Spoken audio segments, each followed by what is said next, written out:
லூக்கா எழுதின சுவிசேஷ புத்தகம் 4ஆம் அதிகாரம் 18 வாசிக்கிறேன். கர்த்தருடைய ஆவியானவர் என் மேல் இருக்கிறார். தத்தருக்கு சுவிசேஷ பிரசங்கம்படி என் அபிஷேகம் பண்ணினார். இருதயம் நறுங்குண்டவர்களை குணமாக்கவும், சிறைப்பட்டவர்களுக்கு விடுதலையும், குருடருக்கு பார்வையை பிரசித்தப்படுத்தவும், நொறுங்குண்டவர்களை விடுதலையாக்கவும், கர்த்தருடைய அனுகிரக வருஷத்தை பிரசித்தப்படுத்தவும் என் அனுப்பினார் என்று எழுதியிருக்கிற இடத்தை அவர் கண்டு வாசித்து புத்தகத்தை சுருட்டி பணிவிடக்காரத்தில் கொடுத்து உட்கார்ந்தார். ஜபாலயத்தில் உள்ள எல்லோருடைய கண்களும் அவர் மேல் நோக்கமாக இருந்தது. இந்த அபிஷேகம்னா என்ன அப்படின்னு பார்த்துட்டு வரோம். சில நேரத்தில் இது ரொம்ப அவசியமாகவும் படுது பாருங்க. ஏன்னா இது ஒரு காம்ப்ளிகேட்டான ஒரு விஷயம். இது இந்த அபிஷேகம்ன்றாங்க இல்லைங்களா. இதை நிறைய பேர் என்ன நினைக்கிறாங்கன்னா, இந்த அபிஷேகம் வந்துடுச்சுன்னா முடிஞ்சிடா வாழ்க்கை, அவ்வளோதான், அதுக்கு மேலே ஒன்றுமே இல்லைன்னு சொல்லிட்டு 3வது வானத்திலேயே வாழ்ந்துட்டுருப்பாங்க. இந்த சராசரி உலகத்தையோ, சராசரியாக வாழக்கூடிய ஒரு வாழ்க்கையோ, இந்த உலகத்தில் நிறைய மனிதரோட நெருங்கிறதோ, பழகிறதோ, பேசுகிறதோ மாட்டாங்க. எனக்கு தெரிஞ்ச ஒருத்தர் இருக்கிறார் பாருங்க. அவர் எப்போவுமே மனுஷனோட நிறைய பேசவே மாட்டார், ஃபோனும் வச்சுக்க மாட்டார். 40 நாள்லாம் எத்தனையோ முறை உபவாசம் பண்ணிடுறார். 21 நாள்லாம் கணக்கே கிடையாது. ஆனால் யாரை பார்த்தாலும் கோவப்படுவார். அவன் நல்லா இல்லை, அவன் பாருங்க எப்படி இருக்கிறான். சின்னத்தில் என்ன பார்த்தே கோவப்படுவார். சரி கிடையாது.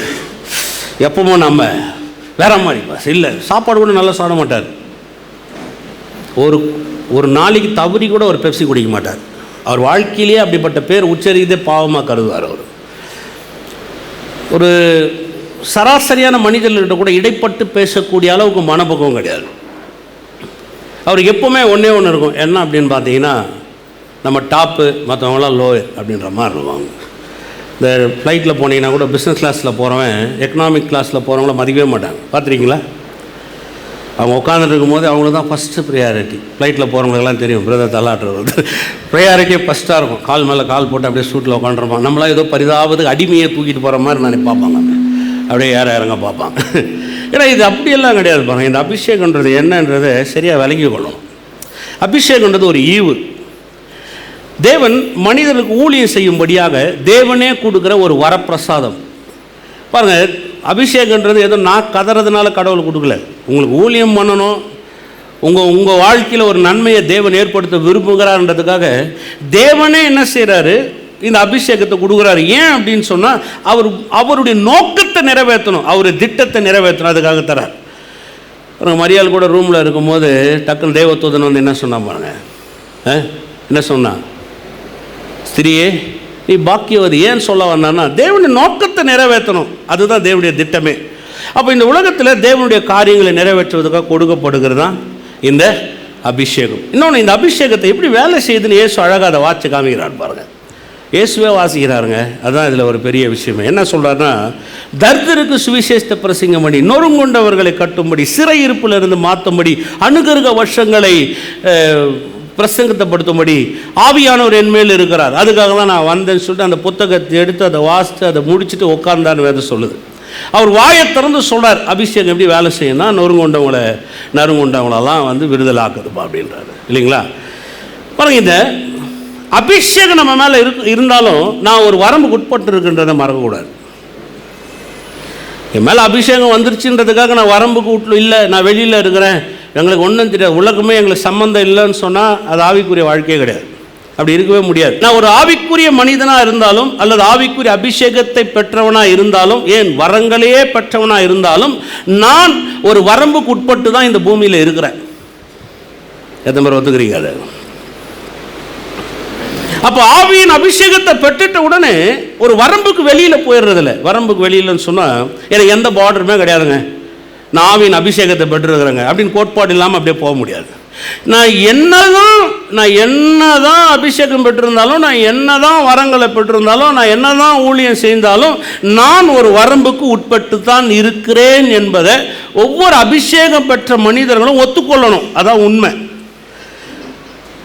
பாருங்க, இந்த அபிஷேகம் பெற்ற ஆள்கிட்ட என்ன பிரச்சனை அப்படின்னு நீங்கள் பார்த்தீங்கன்னா, நான் அபிஷேகம் பெற்றுட்டேன், ஆவியானவர் என்னை பயன்படுத்துகிறாருன்னா, முதல் விஷயம் நான் சொல்கிறேன், இதெல்லாம் நீங்கள் நல்லா தெரிஞ்சுக்கலாம் பாருங்கள். அவங்க யார் பேச்சும் கேட்கவே மாட்டாங்க. யார் பேச்சோ சொல்லுங்கள், மற்றவங்க பேச்சும் கொஞ்சம் மறிங்க போயிருது, பக்கத்தில் ஒரு பார்த்து சொல்லுங்கள். ரெண்டாவது, எந்த ஆள்கிட்டையும் ஆலோசனையே பண்ணவே மாட்டாங்க. மூணாவது, எந்த விஷயமா இருந்தாலும் அவங்களாம் எடுக்கிறது தான் அந்த முடிவே இருக்கும். ஏன்னா இது மூணு நீங்கள் பார்க்கலாம் பாருங்க. ஒரு ஆவிக்குரிய மனுஷனாக இருக்கிறதுனால, அபிஷேகம் பெற்றதுனால யார்கிட்டையும் அவங்க ஆலோசனை கேட்கவே மாட்டாங்க. ரெண்டாவது, யார்கிட்டையுமே பகிர்ந்து கொள்ள மாட்டாங்க. அவங்க சொல்லுவாங்க எந்த விதமான ஒரு நல்ல எண்ணங்களோ காரியத்தை பகிர்ந்து கொள்ள. மூணாவது, அவங்களுக்கு தெரியும் அவங்க செய்கிறது கரெக்டு அப்படின்னு போயிடுவாங்க. ஏன்னு கேட்டிங்கன்னா அவங்க உடனே ஒரு வார்த்தையை சொல்லுவாங்க, கர்த்தர் என் அபிஷேகம் பண்ணிடுறார் பிரதர், கர்த்தர் என் அபிஷேகம் பண்ணிடுறார். கரெக்டு, கர்த்தர் நம்மளை அபிஷேகம் பண்ணியிருக்கிறாரு. கர்த்தர் நம்மளை அபிஷேகம் பண்ணியிருக்கிற காரியம் என்னென்னா ஒரு நோக்கத்தை நிறைவேற்றணும், ஒரு திட்டத்தை நிறைவேற்றணும், ஒரு தீர்மானத்தை எடுக்கணும்னு எல்லாத்தையும் கர்த்தர் செய்திருக்கிறார் இல்லையா? அப்போது சில ஆலோசனைகள் அப்படின்றது ரொம்ப முக்கியம். எத்தனை பேர் ஒத்துக்கிறீங்க? ஏன்னா இந்த அபிஷேகம் பெற்ற ஆட்கள் பார்த்தீங்கன்னா எப்போவுமே மூணாவது வானம் தான். கிட்ட நெருங்கி கூட போக முடியாது. எத்தனை பேர் ஒத்துக்கிறீங்க? கிட்ட நெருங்கவே முடியாது. போனீங்கன்னா சொல்லுவாங்க பிரதர், அவர்கிட்ட போய் பேசினாவே நமக்குலாம் அப்படியே கிடுகிடுன்னு ஆகிடும் பிரதர் அப்படின்னா அவர் அவ்வளோ பெரிய 2 கொம்பு முடிச்சு நான் நிற்கிறார். இவங்க என்ன நினைக்கிறாங்கன்னா அவர் அந்த வரம்பில் இல்லைன்னு நினைக்கிறதுனால தான் இன்றைக்கி நிறைய தவறான உபதேசங்கள், தவறான வழி நடத்துதல்கள், தவறான கோட்பாடுகள் இதெல்லாம் பெருகி போச்சு. நான் உங்களை வாட்சி காமிக்கிறேன் பாருங்கள். வேதத்துலேருந்தே காமிக்கிறேன், வேறு எங்கேயும் சொந்த கதை சோக கதைலாம் உங்கள்கிட்ட நான் சொல்ல வரல. எனக்கு தோன்றினது அதெல்லாம் அவசியமே கிடையாது. எனக்கு 1000 விஷயம் தோன்றும், உங்களுக்கு 1000 விஷயம் தோணும். 2 பேரும் 1000 விஷயம் தோன்றதை வச்சுன்னு பேசுறதுக்கு ஒரு சபை முக்கியம் கிடையாது. 2 பேருக்கும் கடவுளுடைய வார்த்தை முக்கியம். எத்தனை பேர் ஒத்துக்கிறீங்க? எனக்கு தோணுச்சு பிரதர், எனக்கு தோணுங்க, எனக்கு கூட என்னென்னவோ தோணுது. தோன்றதெல்லாம் உங்கள்கிட்ட பேசிக்க முடியுமா? நீ காலில் கூட ஊழியத்துக்கே பிரசங்கமே பண்ண வேணான்னு எனக்கு தோணுச்சு, அதுக்காக அப்படியே படுத்துன்னு இருக்க முடியுமா? கால் ரொம்ப வலிக்குது, இன்னைக்கு பிரசங்கமே பண்ண வேணான்னு தோணுது, ஒருவேளை ஆவியானவர் கால் வலி அதுக்காக தான் கொடுத்தாரோ? நான் சொல்கிறது உங்களுக்கு நல்லங்குதா? என்னன்னு தெரியல. இந்த மசில் உண்மையாக எனக்கு கால் நைட் பார்த்தீங்கன்னா மசில்ஸ் பிடிச்சிக்கிச்சு. 11 மணிக்கு போய் மெடிக்கல் ஸ்டோர்லேருந்து வாங்கின்னு வந்து அந்த ஸ்ப்ரே அடித்து அந்த ஏதோ பண்ணி ஒய்ஃப் காலில் ரெடி பண்ணதுனால இன்றைக்கி நிற்கிறவங்க முன்னாடி. ஒருவேளை நான் நினச்சிருந்தேன், ஒருவேளை கர்த்தருக்கு நாளைக்கு நான் பிரசங்கம் பண்ணுவது சித்தம் இல்லை என்று நான் எண்ணுகிறேன். இன்னைக்கு உங்களுக்கு கடவுளுடைய வார்த்தை இல்லை, நம்ம எல்லாம் சேர்ந்து என்ன பண்ணுவோம்னா ஊர்கதையை பேசுவோம்னா இதெல்லாம் கதையாது. இதெல்லாம் சும்மா பாருங்க, இதெல்லாம் பில்டப். இதெல்லாம் பக்கத்தில் பாசன ரொம்ப பில்டப் பண்ணாதீங்க. சில ஆட்கள்லாம் பார்த்தீங்கன்னா ரொம்ப ஓவர் பில்டப். நான் கூட ஆரம்ப நாட்களில் இந்த பசங்களோடு சேர்ந்து சில நேரத்தில் வெளியில் ப்ரேயருக்கெலாம் போவோம். 18-19 வருஷத்துக்கு முன்னாடி நல்லா ஒரு வாரம் 10 நாள் ப்ரேயர் பண்ணிட்டு வருவோம் பாருங்கள். வந்தவொடனே ஒரு திமிர் இருக்கும் பாருங்கள். என்னை பற்றி பேசுகிறேன், பக்கத்தில் சொல்லுங்கள் அவரை பற்றி பேசுகிறாரு. ஒரு பயங்கர திமிர் இருக்கும். அப்படியே எப்போ பார்த்தாலும் அப்படியே டென்ஷன் அது பார்க்கும்போது அப்படியே ஏதோ ஒன்று பயங்கரமான வகையில் சாதிச்சுட்டு வந்துட்டோன்னு பாருங்கள். இது இன்னொரு என்ன விஷயம் அப்படின்னு நீங்கள் பார்த்தீங்கன்னா இந்த அபிஷேகத்தையும் தவறான வகையில் போகிறாங்க அப்படின்னு நீங்கள் பார்த்தீங்கன்னா, ஒன்று தேவ நீதி. தேவ நீதி இல்லைன்னு சொன்னால் நீங்களும் நானும் அழுக்கான கந்தை. எத்தனை பேர் ஒத்துக்கிறீங்க? இன்றைக்கும் சரி என்னைக்கும் நமக்கு என்ன வேணும்? தேவ நீதி. ரெண்டாவது, இவங்களுக்கு என்ன ஏன் இந்த அபிஷேகத்தை சரியாக புரிந்து கொள்ள முடியல அப்படின்னு பார்த்தீங்கன்னா, சுயநீதி ஜாஸ்தி வரும். சுயநீதின்னு என்ன தெரியுங்களா? இப்போ சொன்ன பாருங்க, ஒரு வாரம் உபவாசம் பண்ணிட்டோம்னா எப்படி ஷோல்டர் தூக்குது, அது சுயநீதி. டக்குன்னாலே எழுமிடும். அப்படியே நாங்கள் யார் தெரியுமா, நாங்கள் என்ன பண்ணுறோம் தெரியுமா, நாங்கள் எப்படிப்பட்ட ஆள் தெரியுமா அப்படின்னு. ஒரு சிலர்லாம் சொல்லுவாங்க, எனக்கு போய் பேசுகிற ஆளை பார்த்தாவே பிடிக்காது. முதல்ல இவனை நீங்கள் கொஞ்சம் செக் பண்ணி பார்க்கணும். நீங்கள் ஒரு சிலர் பெருமையாக சொல்லுவாங்க, எனக்கு போய் பேசுகிற ஆளை பார்த்தாவே பாஸ்டர் அப்படியே போடுங்க. சிஸ்டர் உங்கள் வாயை கொஞ்சம் நீட்டி பாருங்கள், அதில் பொய்யும் தான் எழுதிடுவாங்க. யாரும் இங்கே இந்த டைலாக்லாம் அடிச்சுன்னு ஏமாத்தலாம் முடியும். இது ஒரு சிலர் பயங்கரமாக நான் ரொம்ப கரெக்டு இருக்க முடியாது. நீ கரெக்டாக இருந்தீங்கன்னா உனக்கு ஏசு அவசியமே கிடையாதுயா. அவரே சொன்னாரு, உன் பலவீனத்தில் என் பலன். அதோட சுயநீதியை ரொம்ப ஹைலைட் பண்ணிக்குவாங்க பாருங்க. நாங்கள் எப்படி தெரியுமா வருவோம், நாங்கள் எப்படி தெரியுமா ஜெபிப்போம், நாங்கள் எப்படி தெரியுமா கோயிலுக்கு போவோம், நாங்கள் எப்படி தெரியுமா கொடுப்போம், நாங்கள் எப்படி தெரியுமா முடிச்சு. எல்லாம் அழுக்கான கந்த நாத்தம், எவனுக்கிட்டே போக முடியாது. சுயநீதி தேவனுக்கு விருப்பமே கிடையாதுங்க. எத்தனை பேர் ஒத்துக்கிறீங்க? அதுக்கு ஜெபிக்காம இருங்கன்னு நான் சொல்லலை, வேதவாசிங்கன்னு சொல்ல. ஆனால் நீங்கள் வேதவாசி ஜெபிக்கிறதுனால காரியம் நடக்கல. தேவனே உங்களுக்கு நீதியாக இருக்கிறதுனால தான் இதெல்லாம் நீங்கள் செய்கிறீங்க. நான் ஜெபிக்கிறேன், வேதவாசிக்கிறேன், பிரசங்கிக்கிறேன், ஊழியம் பண்ணுறேன், பாவிகளோட போய் சுவிசேஷத்தை சொல்கிறேன். இது தேவனே எனக்கு நீதியாக இருக்கிறதுனால இந்த காரியம் நடக்குது. எத்தனை பேர் ஒத்துக்கிறீங்க? நம்மளாம் ட்ரெயினில் போகிறோம் இல்லையா? நம்மளாம் எதில் உட்காந்துட்டு போகிறோம் சொல்லுங்கள்? பொட்டியில் உட்காந்துட்டு போகிறோம். இன்ஜினில் எத்தனை பேர் உட்காந்து போயிருக்கீங்க? இதுதான் நான் எப்போவுமே இன்ஜினில் தான் இதில் உட்காந்து போவேன். யாராவது இருக்கீங்களா அந்த மாதிரி? யாரும் உட்கார கிடையாது. நம்ம எல்லாருமே அந்தந்த போகி, ஏசியில் போ, நீ நான் ஏசியில் போ, நீ தொங்கின்னு போ, படிக்கட்டில் உட்காந்துன்னு போ, நீ அந்த டாய்லெட் கிட்ட நின்றுன்னு போ, வாஷ் பேஷன் கிட்ட நில்லு, எங்கே போனா நில்லு. பொட்டியில் தான் நின்றுன்னு போக முடியும். இன்ஜினில் எத்தனை பேர் உட்காந்துன்னு போய்க்கிறீங்க? இதான் நான் எப்போவுமே உங்களுக்கு தெரியாது, இன்ஜினில் தான் இதை உட்காந்துட்டு போவேன். எத்தனை பேர் இருக்கிறீங்க? கிடையவே கிடையாதுங்க. நம்ம எல்லாம் பொட்டி, அவர் ஒண்டி தான் இன்ஜின். எத்தனை பேர் ஒத்துக்கிறீங்க? பக்கத்தில் பார்த்து சொல்லுங்க, நீ ஒரு பொட்டி. நீ நான் சொல்றது விளங்குதா உங்களுக்கு? இன்ஜின்றவரு அவருடைய நீதி தான் இன்ஜின். அவர் தான் இன்ஜின். அவர் தான் நம்மளை அப்படியே கொண்டு போறார். கட கட கட கட கட கட கட கட கட கட கடன் நம்ம எல்லாம் உட்காந்து பேசின்னு, கதை பேசின்னு, கடலை சாப்பிட்னு, காப்பி குடிச்சிக்கின்னு, பார்த்தீங்கன்னா எழுந்து கொண்டாரம் போய் காரி துப்பிக்கின்னு, ஏதோ ஒன்று செஞ்சுன்னு கடந்து கிடப்போம். இதான் உண்மை. நீங்கள் பாருங்க, போர் அடிக்குதுன்னு கொண்டாரம் போய் அப்படி டோரில் நின்று கொண்டாரம் காற்று வாங்குறது, இதெல்லாம் நம்ம செஞ்சுட்டு இருக்கிற வேலை. ஆனால் இன்ஜின் நின்று போச்சுன்னு சொன்னால் 20 போகியம் அவ்வளோதான், முடிஞ்சு காலியாங்க. நான் சொல்கிறது விளங்குதான் உங்களுக்கு?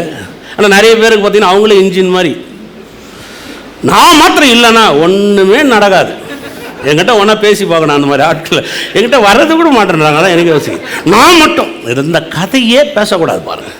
இதெல்லாம் சொல்லுவாங்க, இந்த சபைக்காக இந்த 5 குடும்பங்கள் பாரப்பட்டு ஜபிக்கிறாங்க, மற்ற குடும்பம்லாம் காரி துப்பினா சுற்றி சொல்லலாம் அப்படியே தூக்கிடுவாங்க. பார்த்துட்டீங்களா? இந்த 5 குடும்பங்கள் அப்படியே இந்த சபைக்காக அப்படியே தாங்கி, இங்கே இருக்கிற ஒவ்வொரு குடும்பம் இந்த சபையை தாங்குது. எத்தனை விசுவாசிங்க? இருக்கிற சண்டே ஸ்கூல் பிள்ளைங்க கூட காணி கொடுத்துட்டு போதுங்க, தெரியுமா உங்களுக்கு? பிள்ளைங்க எடுத்துன்னு வந்து பாஸ் ஆன உடனே, சின்ன பிள்ளைங்க, நான் சொல்கிறது ரொம்ப அதிகமாக இல்லைங்க, ஃபஸ்ட் ஸ்டாண்டர்ட் செகண்ட் ஸ்டாண்டர்ட் படித்த பிள்ளைங்க ஸ்வீட் பாக்ஸை கொண்டு வந்து ஒரு கவரில் போட்டு, பாஸ்டர் ஒரு லவ் ஆஃபரிங்னு சொல்லிட்டு கவரில் எடுத்துன்னு வந்து ஸ்வீட்டோடு எனக்கு கொடுத்துட்டு போதுங்க. சண்டே ஸ்கூல் பிள்ளைங்கள்லேருந்து இன்னைக்கு இங்கே அமர்ந்துட்டு இருக்கிற நீங்கள் ஒவ்வொருத்தருமே இந்த ஊழியத்திலமான ஒரு நபர். எத்தனை பேர் ஒத்துக்கிறீங்க? பக்கத்தில் பார்த்து சொல்லுவேன், நான் ரொம்ப முக்கியமாக நான் சொல்றது விளங்குதா அவங்களுக்கு? ஒரு சிலர் அப்படி வைக்க மாட்டாங்க. நம்ம சபைக்கென்று பாரப்பட்டு ஜெபிக்கிற அந்த 20 பேர்கள் மாத்திரமே நாங்கள் செலக்ட் பண்ணுகிறோம். மற்றவங்களாம் என்ன நினைக்கிறீங்க? இதெல்லாம் கதை. பக்கத்தில் சொல்லுங்க, அதெல்லாம் கதை. நான் சொல்றது விளங்குதா அவங்களுக்கு? பாருங்க, இந்த அபிஷேகம்ன்றது ஒரு மனுஷனுக்கு நோக்கத்துக்காக தராருன்னு நான் சொன்னேன். ஒரு திட்டத்தை நிறைவேற்றாரு, ஆனாலும் ஒரு வரம்புக்கு உட்பட்டு தான் அவன் இருக்கிறான்றதை விளங்கி கொள்ளும். அது ரொம்ப ரொம்ப அவசியம் இல்லையா? அப்போ இந்த வரம்புக்கு உட்பட்டு இருக்குதுன்னா என்னன்னா, அவனும் இந்த உலகத்தில் ஒரு கோட்பாடின் அடிப்படையில் வாழ வேண்டியது இருக்குது. அவனுக்குன்னு ஒரு குடும்பம் இருக்கும், அவனுக்குன்னு ஒரு மனைவி இருக்கும், அவனுக்குன்னு பிள்ளைங்க இருப்பாங்க, அவனும் நல்லா சாப்பிடுவான், அவனும் காரில் போவான், அவனுக்கு நிறைய விஷயங்கள் இருக்குது. ஏமே நீங்கள் யோசிச்சு பாருங்க, நான் பாஸ்டர் 24 மணி நேரம் இதே மாதிரி நான் சூட்டில் இருக்க முடியுமா? வீட்டில் வந்தவொன்னே நானும் சூட்டு போட்டுன்னு டை கட்டின்னு இப்படியே உட்காந்துருப்பேன்னு நினைக்கிறீங்களா? வீட்டில் வந்தீங்கன்னா லுங்கி கட்டின்னு உட்காந்துருப்பேன். நான் சொல்லுறது உங்களுக்கு, இன்னும் பாஸ்டர் இப்படி இருக்கிறீங்க, நீங்கள் எப்போவுமே பாஸ்டர் ஆச்சே, நீங்கள் வந்து டை போட்டுன்னு ஷூ போட்டு தான் இருக்குன்னா சத்தியமாக முடியாது என்னால். நான் சொல்லுறது உங்களுக்கு புரியுதா இல்லைங்களாங்க? நான் எங்கேயும் பசங்களோட போனோன்னா நானும் ஷார்ட் போட்டுன்னு, நானும் டிஷர்ட் போட்டுன்னு, நானும் பசங்களோட உட்காந்து இந்த காரில் போகிறதோ பேசுகிறதோ இது நடக்கும். எத்தனை பேர் ஒத்துக்கிறீங்க? இல்லை சார், அவர் அபிஷேகம் பண்ண கார் ஓட்டும் போது நான் இதே மாதிரி ஓட்டினா என்ன ஆகும் நீங்கள் யோசித்து பாருங்க. 24 மணி நேரம் இதே சூட்டில் நான் இருந்தேன்னா என் வாழ்க்கை என்ன ஆகும் நினைக்கிறீங்க? கொடூரமாக மாறிடும். நான் சொல்றது உங்களுக்கு புரியுதுங்களா? இது வேற. அதாவது அபிஷேகம்ன்றது ஒரு நோக்கங்க. அது வந்து தேவன் நமக்காக விரும்பி கொடுக்குற ஒரு மிகப்பெரிய ஒரு வழி, ஒரு தயவு. இன்னும் சொல்ல போனால் அவருடைய அன்பு. அபிஷேகத்துக்கு இன்னொரு பேர் என்னதுங்களா? அவருடைய அன்புங்க. அவருடைய அன்பு இந்த உலகத்துக்கு காமிக்கணும். அதனால தான் தேவன் எங்கள் மேலே ஒரு அபிஷேகத்தை கொடுக்குறார், உங்கள் மேலே ஒரு அபிஷேகத்தை கொடுக்குறார். எத்தனை பேர் விசுவாசிக்கிறேன்? வாங்க, எல்லாமே கர்த்தர் நம்ம எடுக்கிற முடிவு எல்லாமே அபிஷேகத்தில் எடுக்கணும், அபிஷேகத்தில் எடுக்கணுன்றாங்களா? அதெல்லாம் ஒரு தவறுன்னு உங்களுக்கு காமிக்கிறேன் பாருங்க. 16 ஆதியாகமம் 16 1 வாசிக்கிறேன் பாருங்க. ஆபிராமுடைய மனைவி ஆகிய சாராய்க்கு பிள்ளை இல்லாத இருந்தது. எகிப்து தேசத்தால் ஆகிய ஆகார் என்னும் பெயர் கொண்ட ஒரு அடிமை பெண் அவளுக்கு இருந்தாள். சாராய் ஆபிராமை நோக்கி, நான் பிள்ளை பெறாதபடிக்கு கர்த்தர் என் கர்ப்பத்தை அடைத்திருக்கிறார், என் அடிமை பெண்ணோட சேரும், ஒருவேளை அவளால் என் வீடு கட்டப்படும் என்றால்.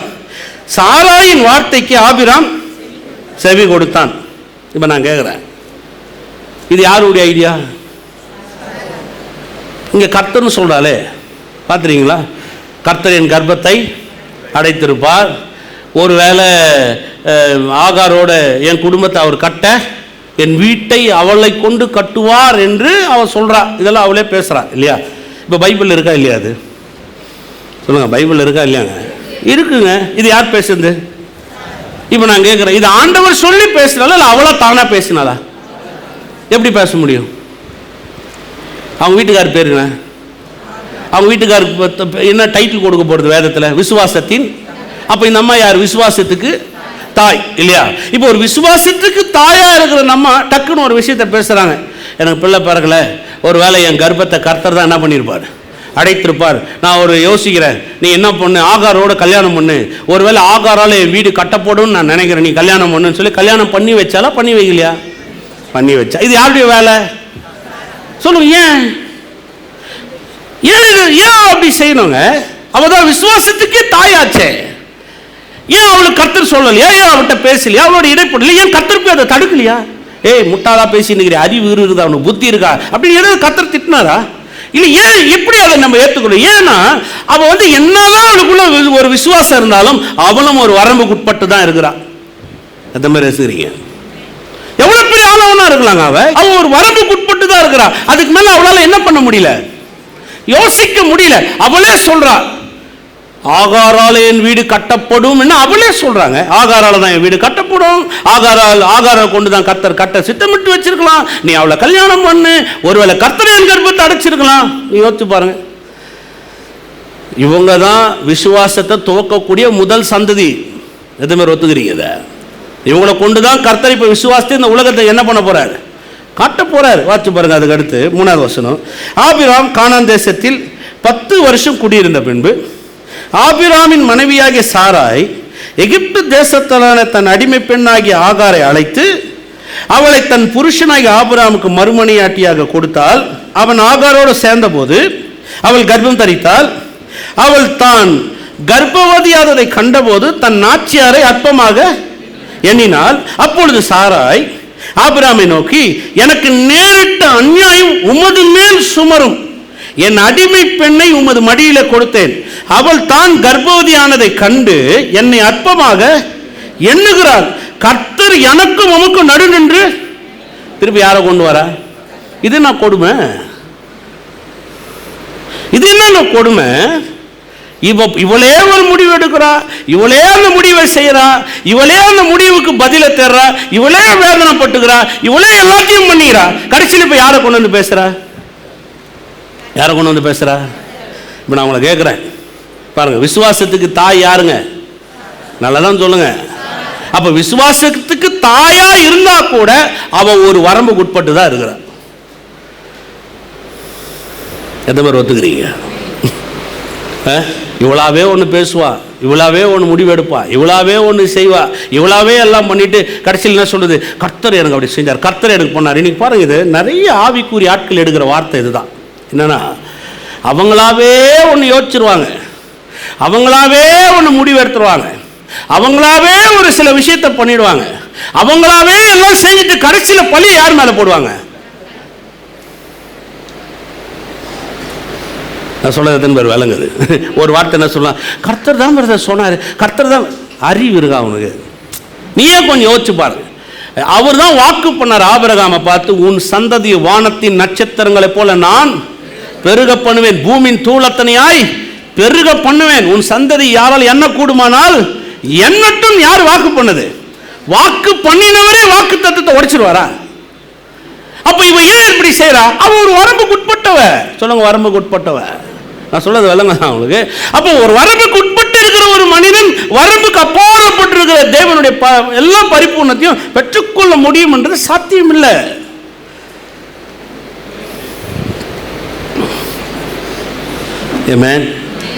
இது மாதிரி விளங்குது. சில நேரத்தில் நம்ம என்ன நினைக்கிறோம் தெரியுங்களா? எல்லாமே நம்ம செய்யறது எல்லாமே கடவுள் நமக்கு அனுமதிச்சுருக்கிறான்னு நினைக்கிறோம். சில இது இப்படி எடுக்கிறதுனால தான் பெரிய பாதிப்பே. இந்த பொண்ணை என்கிட்ட வந்து சிலாம் கேட்பாங்க பாருங்க, ஃபர்ஸ்ட் நீங்கள் எந்த பொண்ணை சொல்கிறேன் நான் கட்டுவேன். ஜெயிலில் இருக்கிற ஒரு கைதியை கொண்டு வந்து கட்ட சொன்னால் கட்டுவியா? சொல்லுங்கள், கட்டுவியா? இந்த இந்த மாதிரி இந்த உதாரணம்லாம் பேசக்கூடாது பாருங்க. ஓவராக வாய் சிலர் இப்படி சொல்லுவாங்க, ஃபர்ஸ்ட் நீங்கள் எந்த பொண்ணை கை கட்டுறீங்களோ அந்த பொண்ணை நான் கண்ணு மூடி கட்டுவேன். இது வந்து முட்டாள்தனமான பேச்சு. இது நான் சொல்றது புரியுதுங்களா? எதுக்கு எடுத்தாலும் வந்து பாருங்க, தப்பா எடுத்துக்காதீங்க. எதுக்கு எடுத்தாலும் அவர் என்ன கை காட்டுறாரோ அது தப்பு. சுயமா கூட காட்டலாம். காட்ட முடியுமா? முடியாதா? சுயமா கூட காட்டலாங்க. சுயமா காட்ட முடியும். ஏன்னா அவர் ஒரு வரம்புக்கு உட்பட்டவர். நான் நினைக்கிறேன்.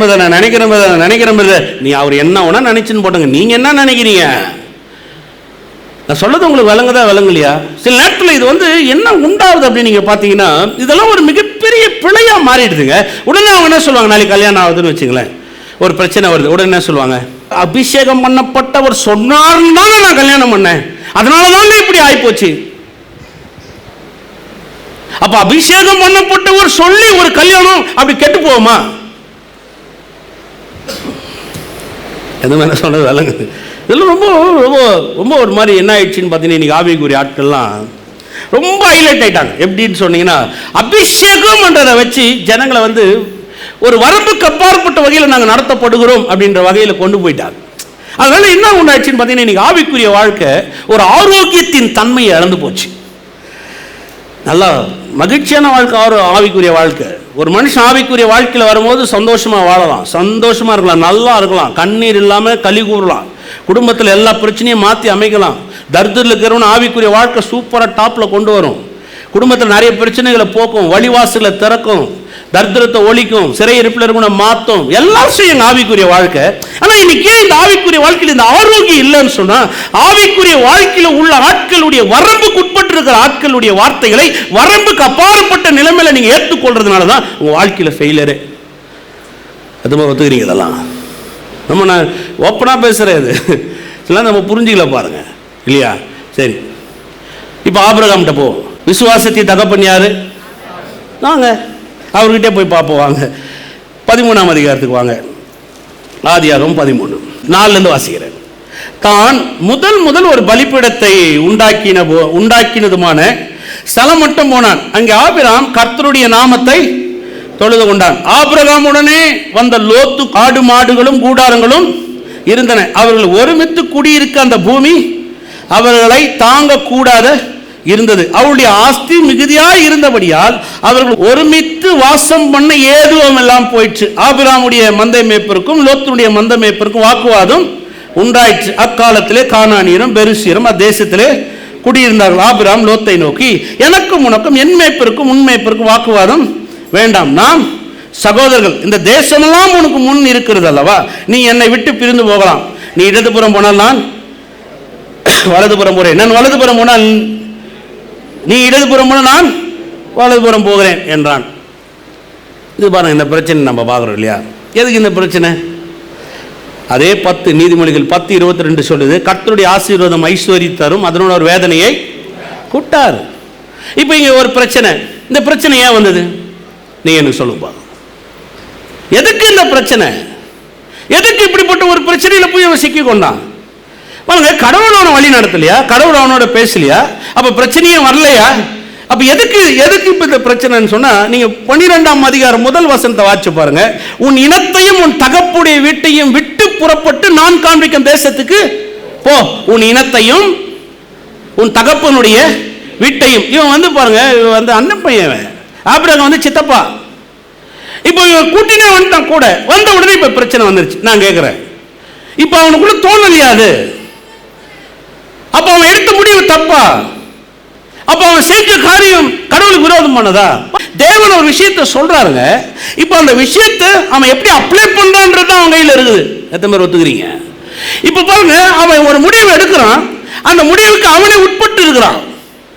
இப்ப அந்த முடிவுக்கு அவன் உட்பட்டு இருக்கிறதுனால அந்த பிரச்சனைகள் இருந்து எப்படி வெளியில வரணும்னு கர்த்தர் அவனுக்கு உதவி செய்ய வல்லவரா இருக்கிறார். எத்தனை பேர் ஒத்துக்கிறீங்க? ரொம்ப எக்ஸ்ட்ரீம் ஆயிடாதீங்க. சில நேரத்தில் நம்ம சில விஷயங்களை புரிஞ்சுக்கணும் பாருங்க. நம்ம எல்லாருமே வரம்புக்கு உட்பட்ட ஆட்கள் தான். எத்தனை பேர் ஒத்துக்கிறீங்க? அது என்னையும் சேர்த்து நம்ம எல்லாருமே எப்படிப்பட்டவங்க? வரம்புக்கு உட்பட்ட ஆட்கள் தாங்க. எல்லா முடிவும் நம்ம எடுத்தது இதுவரையும் சரின்னு எத்தனை பேர் இங்கே இருக்கிறீங்க? எனக்கு காட்டுங்க, என்ன விட்டுருங்க. உங்களில் எத்தனை பேர் இதுவரையும் பாஸ்டர் நான் ரட்சிக்கப்பட்டு நான் எடுத்த அப்படி 100% முடிவுகள் 100 கரெக்டாக இருந்துச்சு? ஒரு ஆள் கை தூங்க பார்க்கலாம். ஒரு ஆள் இல்லைங்க. நிறைய விஷயம் மிஸ் பண்ணிடுறோம், நிறைய விஷயம் தவறி இருக்கிறோம், நிறைய விஷயம் நம்ம எண்ணத்துக்கு புரியல. நம்ம ஆவிக்குரிய ஆட்கள் தான், நம்ம அந்நிய பாஷை பேசுறோம் தான், நம்ம மேல கடவுளோட அபிஷேகம் இருக்குதோ, கடவுள் நம்மளை வழி நடத்துறாரு தான், எல்லாம் இருந்தாலும் நம்மளால பாருங்க அந்த ஒரு வரம்புக்கு உட்பட்டு இருக்கிறதுனால அந்த முழு காரியத்தை நம்மளால என்ன பண்ண முடியல? சொல்லுங்க. அதனாலதான் நம்ம சொல்றோம் இல்லைங்களா, ஏன் கர்த்தரை நம்ம நம்புறோம்? எதுக்கு கர்த்தர்கிட்ட ஒவ்வொரு நாளும் நம்ம போய் நிற்கிறோம்? எதுக்கு நம்ம ஜெபம் பண்றோம்? சொல்லுங்க. நான் வரம்புக்கு அப்பாற்பட்ட ஒரு ஆளா இருந்தா நான் ஜெபம் பண்ண வேண்டிய அவசியமே கிடையாது. ஏன்? ஜபம்ன்றது என்ன சொல்லுங்க? ஜபம்ன்றது என்னங்க? ஒரு உதவிங்க. ஜபம்ன்றது என்ன? ஒரு உதவி. பாருங்க, என்கிட்ட ஒருத்தர் வரீங்க, நீங்க ஜெபம் பண்ண சொல்றீங்க. நல்ல ஆண்டவரே இயேசு நாமத்தில் இவளுக்காக உங்களுடைய சமூகத்தில் வரேன்னு சொன்னா, என்னால இவங்களை ஒன்றும் பண்ண முடியல, இவங்க பிரச்சனைக்கு எனக்கு பதில் சொல்ல முடியல, அதனால உங்ககிட்ட நான் வந்து நிக்கிறேன். நான் போய் நிக்கிறது, அதுக்கு பேர் என்னதுங்க? ஒரு வரம்புக்கு. நான் சொல்றது புரியுதா இல்லைங்களா உங்களுக்கு? புரியுது மட்டும் ஒரு அல்லேலூயா சொல்லுங்க. வரம்புக்கு உட்பட்டு இருக்கிறதுனால தான் நான் ஜெபிக்கிறதுக்கே முழங்கால போடுறேன். எனக்கு எல்லாமே தெரியும். I know everything. எனக்கு எல்லாமே தெரியும். நான் வரம்புக்கு அப்பாற்பட்ட ஆவியிலே இருக்கிறேன். கடவுள் எனக்கு தெரியாம ஒன்றும் பண்ண மாட்டார். கடவுள் எனக்கு செய்ய ஒன்றும் பண்ண மாட்டார். முடியாதுங்க, முடியாது. எத்தனையோ விஷயங்கள் ஆவிக்குரிய வாழ்க்கையில், எத்தனையோ ஆவிக்குரிய மனிதர் வாழ்க்கையில் விபத்து நடந்திருக்கு. எத்தனையோ பெரிய ஆவிக்குரிய மனிதனுடைய வாழ்க்கையில் நடந்த விபத்தில் மரித்து போயிருக்கிறார்கள். எத்தனையோ ஆவிக்குரிய மனிதனுடைய வாழ்க்கையில பேரிழப்புகள், நஷ்டங்கள், அவமானங்கள், பேரழிவுகள் நிறைய ஏற்பட்டிருக்குதுங்க. எத்தனை பேர் ஒத்துக்கிறீங்க இதெல்லாம்? ஏன்? ஏன்? நான் லிமிட் சொல்லுங்க. நான் லிமிட். பக்கத்தில் பார்த்து சொல்லுங்க, நீங்க கொஞ்சம் லிமிட். நான் சொல்லது விளங்குதா? சொல்லுங்க. வரம்புக்கு உட்பட்டு இருக்கிறோம். அப்போ வரம்புக்கு உட்பட்டு இருக்கிறதுனால நிறைய காரியங்கள் நம்மளால டக்குன்னு எடுக்க முடியல. அதனால தான் ஒவ்வொரு நாளும் அவர்கிட்ட போய் நம்ம நிற்கிறோம். ஏமே, அவரே அழகா சொல்றாரு பாருங்க, நான் செடி, நீங்கள் கொடிகள், என்னில் நீங்கள் நிலைத்திருந்தால் நீங்கள் மிகுந்த கனிகளை. நல்ல விஷயமா சொல்றாரு. நான் கேட்கிறேன், அவர் செடி நம்ம கொடின்னு சொன்னா என்ன விஷயம்? அதுக்கு அர்த்தம் என்ன சொல்லுங்க? அவர் திராட்சை செடியை பத்தி பேசினுக்கிறாரா? இல்லைங்க, ஒரு திராட்சை செடியுடைய ஃபார்முலாவை எடுத்து நமக்கு பேசுறாரு. திராட்சை செடிய ஃபார்முலா என்ன? அழகா சொல்றாரு, நான் செடிப்பா, நீ கொடிப்பா, நீ நிலைத்திருந்தால். சொல்லுங்க, நிலைத்திருந்தால். நீ நிலைத்திருப்பாய்ன்னு சொல்லல அவரு. நான் செடியா இருக்கிற, நீ கொடியா இருக்கிறாய், நீ என்னிலே நிலைத்திருப்பாய் அப்படின்னு சொல்லல. நிலைத்திருந்தால். எடுத்து வாசிச்சு பாருங்க. யோவான் எழுதின சுவிசேஷ புத்தகம் 15ஆம் அதிகாரம் 7வது வசனத்தை எடுத்து வாசிச்சு பாருங்க. நீங்களே வாசிங்க. நான் சொல்ற வார்த்தை கரெக்டா இருக்கா இல்லையா நீங்களே செக் பண்ணி பாருங்க. யோவான் எழுதின சுவிசேஷ புத்தகம் 15:7. 5 வாசிங்க, அப்புறம் 7 வாசிங்க. நான் திராட்சை செடி, நீங்கள் கொடிகள். ஒருவன் என்னிலும் நான் அவனிலும். சொல்லுங்க, நிலைத்திருப்பாய் நாரா, நிலைத்திருந்தால் நாரா? நிலைத்திருந்தால் இந்த வார்த்தைக்கு அர்த்தம் கண்டினியூவா என்னோட நீ வேலை செய்யணும்ன்றார் அவரு. அது அந்த கேப் எடுக்க கூடாது. அதுக்கு பிறகு நிலைத்திருந்தால். நிலைத்திருப்பாய் அப்படின்னு சொன்னா முடிஞ்சிச்சுன்னு அர்த்தம். நீ நிலைத்திருந்தால் அவன் மிகுந்த கனிகளை கொடுப்பான். என்னை அல்லாமல் உங்களால் ஒன்றும் செய்ய. அப்ப அந்த வார்த்தையை கொண்டு வராரு, என்னை அல்லாமல் உங்களால் ஒன்றும் செய்ய. நீ யோசிச்சு பாருங்க, அவர் இல்லாம என்னால ஒண்ணுமே பண்ண முடியாதுன்னு சொன்னா, அப்ப நான் வரம்புக்கு உட்பட்டவனா, வரம்புக்கு அப்பாற்பட்டவனா? பக்கத்துல பார்த்து சொல்லுங்க, வரம்புக்கு உட்பட்டால். நீங்க நல்லா கிளி சொல்லுங்க, லிமிட்டுப்பா. ஆமென். சொல்றது தூக்க முடியாது, நீங்க யாருமே தூக்க முடியாது. எவ்வளவு பெரிய அபிஷேகம் பண்ணப்பட்ட ஆளா இருந்தாலும் நான் சொல்றேன், அவர் லிமிட், அவ்வளவுதான். ஒரு வரம்புக்கு உட்பட்டு தான் உங்களால் இருக்க முடியும். சில வரங்கள் செயல்படலாம், சில தீர்க்கதரிசன வரங்கள் செயல்படலாம், சுகம் கொடுக்கிற ஆவி செயல்படலாம், பகுத்தறிவின் ஆவி செயல்படலாம், போதிக்க வரம் செயல்படலாம். கரெக்ட், நான் ஒத்துக்கிறேன், இல்லைன்னு சொல்லல. அதெல்லாம் ஒரு அபிஷேகத்தினால வரத்தின் மூலமா வெளிப்படுது, கரெக்ட். ஆனா நான் ஒரு லிமிட்ல இல்லைன்னா, நான் லிமிட்ல இல்லைன்னு நினைச்சேன்னு சொன்னா, அதை விட பேரழிவு என் வாழ்க்கையில வேற எதுவுமே கிடையாது. அவங்க என்ன நினைக்கிறாங்க தெரியுங்களா? நாங்கள் யார்கிட்ட ஆலோசனை கேட்க முடியாது, நாங்கள் யார்கிட்டையும் கேட்க முடியாது. நாங்கள் ஏன் கேட்கணும் ஆலோசனை? எங்களுக்கு தெரியும். கர்த்தர் எங்க கூட பேசும், கர்த்தர் எங்களோட இடைப்படுவார். இந்த மாதிரி பெருமையில் போனாதான் வேதம் சொல்லுது பாருங்க, கர்த்தர் அவளுக்கு. நான் சொல்றது விளங்குதா அவங்களுக்கு? கேட்கவே மாட்டாங்க. சரி, மோசேக்கு ஒரு ஆலோசனை கொடுத்தாரு அவர் மாமனார். என்ன ஆலோசனை கொடுத்தாரு? பைபிள் கொஞ்சம் படிச்சிருந்தா யாராவது எனக்கு சொல்லுங்க. இவ்வளோ ஜனங்களை உன்னால் என்ன பண்ண முடியாது, சாரிக்க முடியாதுப்பா. நீ என்ன பண்ணு, ஆட்களை கொஞ்சம் தெரிந்து கொள்ளு, உன்னுடைய பிரச்சனையை அவங்க மேலே என்ன பண்ணு, வெயின்னு. அது நல்லதா இருந்துச்சா கெட்டதா இருந்துச்சா? நான் கேட்குறேன், அபிஷேகம் மாமனார் மோசேவுடைய மாமனார் மேலே இருந்துச்சா, அபிஷேகம் மோசே மேலே இருந்துச்சா? நல்லா சொல்லுங்க நீங்க எனக்கு. இப்போ யாருக்கு யார் ஆலோசனை சொல்லினுது? என்னன்னு சொன்னாரு? நீ நியாயம் விசாரிக்கணும்னா நீ டக்குன்னு உன்னால முடியாதுப்பா. காலையில் போய் உட்காராருங்க மோசே. என்னங்க வராங்க இவர் பேசினே இருக்கிறாரு. ஓகே, நீ என்ன பண்ண, நீங்கள் ஓய்வு நாள் அப்படி பண்ணிட்டியா, இந்த தீட்டை கழிச்சிரு, நீ அந்த தீட்டை கழிச்சிடும், நீ பலிப்படுத்துக்கு போனேன், இப்படியே பொழுதனைக்கு உட்காந்துக்கிறாருங்க. இவங்க மாமனார் போகிறாருன்னா இவர் பயங்கர பிஸியாகிறாரு. சரி, பார்த்துட்டு இவரை கூப்பிட்டார், வா தம்பி, வா கொஞ்ச நேரம் உட்கார், நான் சொல்கிறது கொஞ்சம் கேளு. இப்படியே நீ போனீங்கன்னா சீக்கிரம் போய் சேர்ந்துடும், 120 வருஷம் வாழ முடியாது. 85 வயசில் மோசம் என்ன பண்ணியிருப்பாரு, போயிட்டு இருப்பா, இதெல்லாம் தாங்காதுப்பா. நாட்கள் என்ன பண்ணேன் தெரிந்து கொள்ள போன இவரு அது போய் ஆண்டவர்கிட்ட கேட்டோன்னு ஆண்டவர் 70 பேரை கொண்டு வான்னு சொல்லி அப்புறம் ஆவியானவரை கொடுக்குறாரு. நான் சொல்கிறது வணங்குதா, அது நல்ல ஆலோசனை கெட்ட ஆலோசனை. அவன் எந்த ஊருக்காரன் தெரியுமா, மீதியானிய தேசத்தை சேர்ந்தவன். எந்த ஊருக்காரன், மீதியானிய தேசத்தை சேர்ந்த ஒருத்தர் கடவுளுடைய பிள்ளைக்கு என்ன சொல்கிறான், சொல்ல எத்தனை பேர் ஒத்துக்கிறீங்க? புறஜாதிகள் கிட்ட அறிவே கிடையாது, முட்டாள்தனம். மனிதன் தேவனுடைய சாயலும் ரூபத்திலும் சிருஷ்டிக்கப்பட்டிருக்கிறான். மனுஷன் யாருங்க, தேவனுடைய சாயலையும் ரூபத்திலும் சிருஷ்டிக்கப்பட்டிருக்கிறான். இப்ப அவனுடைய கண் குருடாக்கி இருக்குது. கண்ணு குருடா இருக்குதுன்னா அவனுக்கு எல்லாம் தெளிவா தெரியுது. இந்த ஆவிக்குரிய வாழ்க்கை அவனால் என்ன பண்ண முடியல, பார்க்க முடியல. இவரே ரட்சகர், இவர் ஒருவரே தேவன், இவரால தான் மீட்பு இருக்கிறது, இவரால தான் ரட்சிப்பு இருக்குது. அவனால என்ன பண்ண முடியல, பார்க்க முடியல. அதனால அவன் அப்படி இருக்கிறான். ஒழிய உலகத்தில் இருக்கிற எல்லாம் முட்டாள் கிடையாதுங்க. எத்தனை பேர் ஒத்துக்கிறீங்க? உலகத்தில் எல்லாம் முட்டாள் நினைச்சிட்டீங்களா? உலகத்தில் இருக்கிறவங்களா? இல்லை, உலகத்தில் இருக்கிறவங்களா நல்ல ஞானிங்க இருக்கிறாங்க, நல்ல அறிவாளிங்க இருக்கிறாங்க, நல்லா படித்த ஆட்கள் இருக்கிறாங்க, நிறைய காரியத்தை கண்டுபிடிச்சவங்க இருக்கிறாங்க, நல்ல விதத்தில் சொல்லக்கூடிய ஆட்கள் இருக்கிறாங்க, நல்ல மாரல் மேன்ஸ், அதாவது நற்கிரைகளை செய்கிறவங்க, பொய் சொல்லக்கூடாது, திருடக்கூடாது, உண்மையாக இருக்கணும், ஏமாற்றக்கூடாது சொல்கிற ஆட்கள்லாம் இன்னும் இருக்கிறாங்க. ஆனால் ரட்சிப்பு நற்கிரையினால் வரல, கிறிஸ்துனால வருதுன்றது அவங்களுக்கு தெரியல, அவ்வளோதான். எத்தனை பேர் இதெல்லாம் ஒத்துக்கிறீங்க? அப்போ மோசேக்கு ஆலோசனை கொடுத்தவர் யாரு? மாமனார். மாமனார் எந்த ஊரை சேர்ந்தவர்? அது நல்ல ஆலோசனை கெட்ட ஆலோசனையா சொல்லுங்க. அப்போ ஒரு அபிஷேகம் பண்ணப்பட்ட மோசேக்கு அது விளங்கல. மோசேக்கு ஏன் அது விளங்கலன்னா, மோசே ஒரு வரம்புக்கு உட்பட்டு இருந்தார், அவ்வளவுதான். அது மாதிரி நான் சொன்னது விளங்குது. அப்ப மோசே கரெக்டா முதல்ல தெரிஞ்சிருந்தா மோசவே 70 பேர் ஏற்படுத்திருக்க மாட்டாரா? ஏற்படுத்தியிருப்பாரு. அப்ப மோசேக்கு முதல்ல அது என்ன பண்ணல தெரியல. நான் சொல்ல விளங்குதா? இன்னொரு வாசம் தான் வாசிக்கலாம் வாங்க. பாருங்க, நல்லா புரிஞ்சுங்க சில விஷயத்தை ஏன் எதுக்குன்றதெல்லாம் வேதத்தை அலசி பார்க்கணும். பாருங்க, நம்பர் சாப்டர் 15:32 ஆன்வர்ஸ் 32 வாசிக்கிறோம். பாருங்க, இஸ்ரவேல் புத்திரர் வனாந்திரத்தில் இருக்கையில் ஓய்வு நாளில் விறகுகளை பொறுக்கி கொண்டிருந்த ஒரு மனிதனை கண்டுபிடித்தார்கள். விறகுகளை பொறுக்கின அந்த மனிதனை கண்டுபிடித்தவர்கள் அவனை மோசே, ஆரோன் என்பவரிடத்திற்கும் சபையார் அனைவரிடத்திற்கும் கொண்டு வந்தார்கள். அவனுக்கு செய்ய வேண்டியது இன்னது என்று தீர்க்கமான உத்தரவு இல்லாதபடினால் அவனை காவலில் வைத்தார்கள்.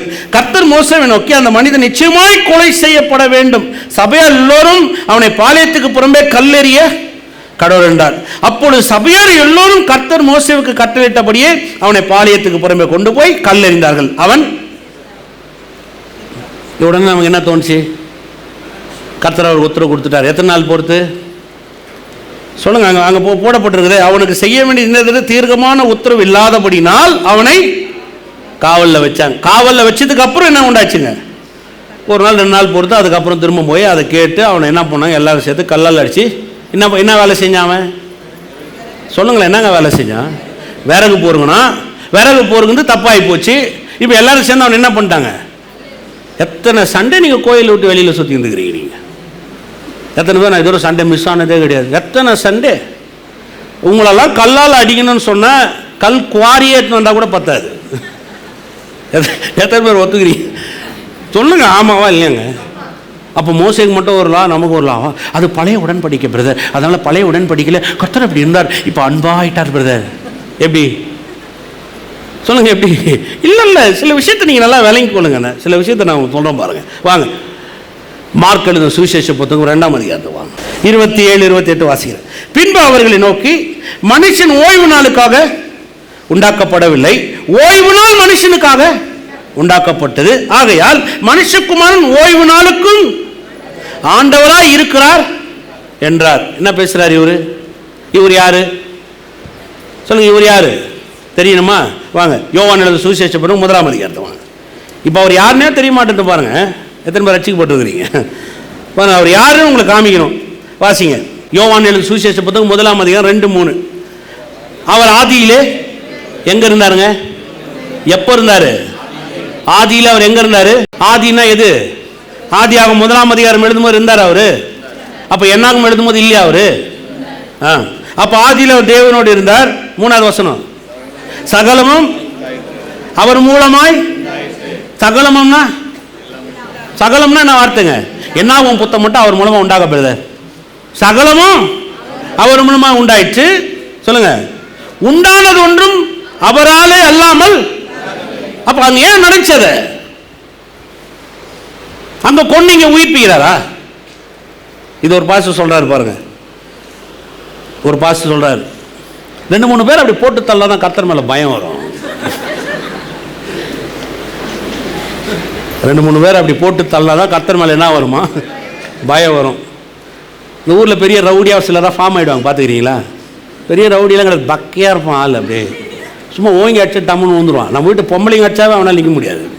ஆனால் பார்த்தீங்கன்னா அப்படியே நான் ரவுடி. அவன் ரவுடியெல்லாம் கிடையாது. சும்மா என்னைக்காவது ஒருத்தனை அப்படின்னு அவன் செத்து போயிட்டு இருப்பான். இவர் ஃபார்ம் ஆகிட்டு இருப்பார் அப்படியே ரவுடியா. 4 பேர் மதியில் நான் ரவுடின்னு அப்படியே இவரே உருவாக்கிட்டு இருப்பார். நாங்கள் ரவுடி நீங்கள் அப்படி ஆகிட்டு வரோம். ஐயோ பார்க்க தான் அப்படி இருப்பார். பறந்து வெட்டுவார் அவர். பறந்தெல்லாம் வெட்ட முடியாதாங்க. நான் சொல்கிறது விளங்குதா அவங்களுக்கு? சும்மா ஃபார்ம் ஆகிட்டு இருப்பாங்க. இவர் ஒரு சிலர் சொல்ற இதை வச்சு அவர் சொல்கிறார், ஒரு 2-3 பேர் அப்படி போட்டு தள்ளாதான் கர்த்தர் மேலே ஜனங்கள் என்ன வந்திருக்குமா? அப்படி போட்டு தள்ளணும்னு நினச்சிருந்தா ஆதாமையே போட்டு தள்ளிருக்கலாமே. அவர்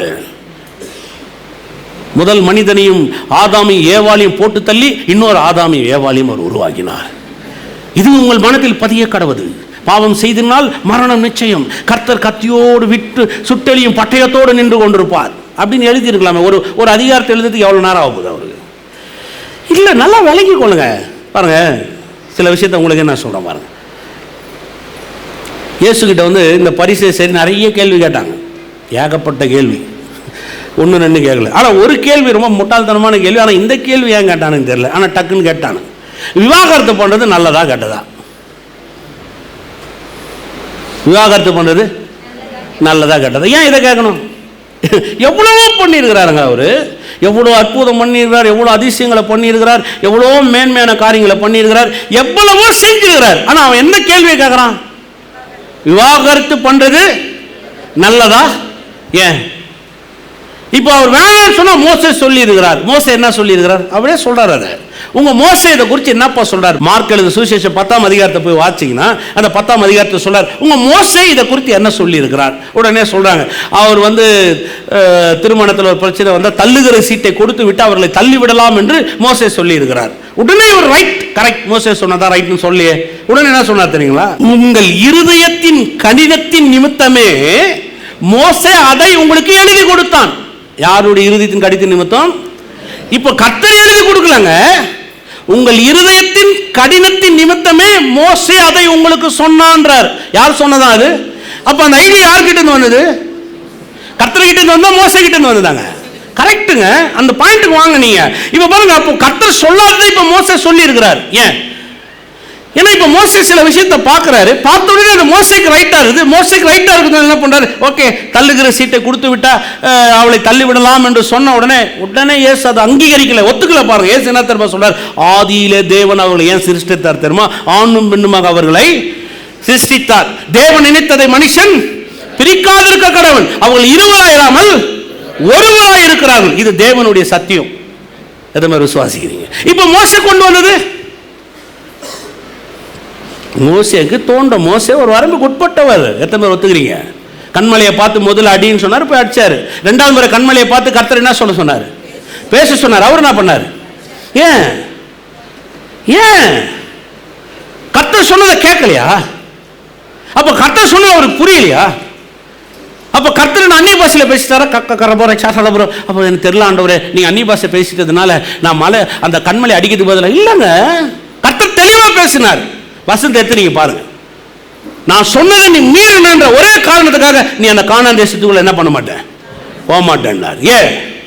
அப்ப கர்த்தர் சொன்ன அவனால கிரகிக்க முடியல.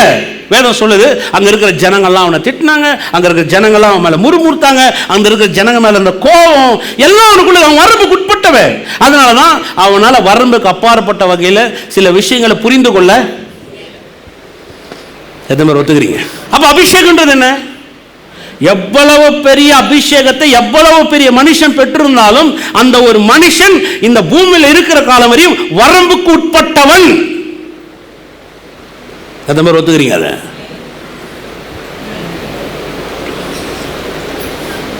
நிறைய பேர் அதை ஒத்துக்கிறது இல்லை. அதான் பிரச்சனையே. எங்களுக்கு தெரியும் பிரதர், எங்களுக்கு தெரியும், நான் யார் எப்படிப்பட்ட ஆள் தெரியுமா, எங்ககிட்டலாம் நீங்க எப்படி பேசாதீங்க, மேல அபிஷேகம் இருக்குது. அபிஷேகன்றது ஒருத்தனை பயமுறுத்துறது இல்லைங்க.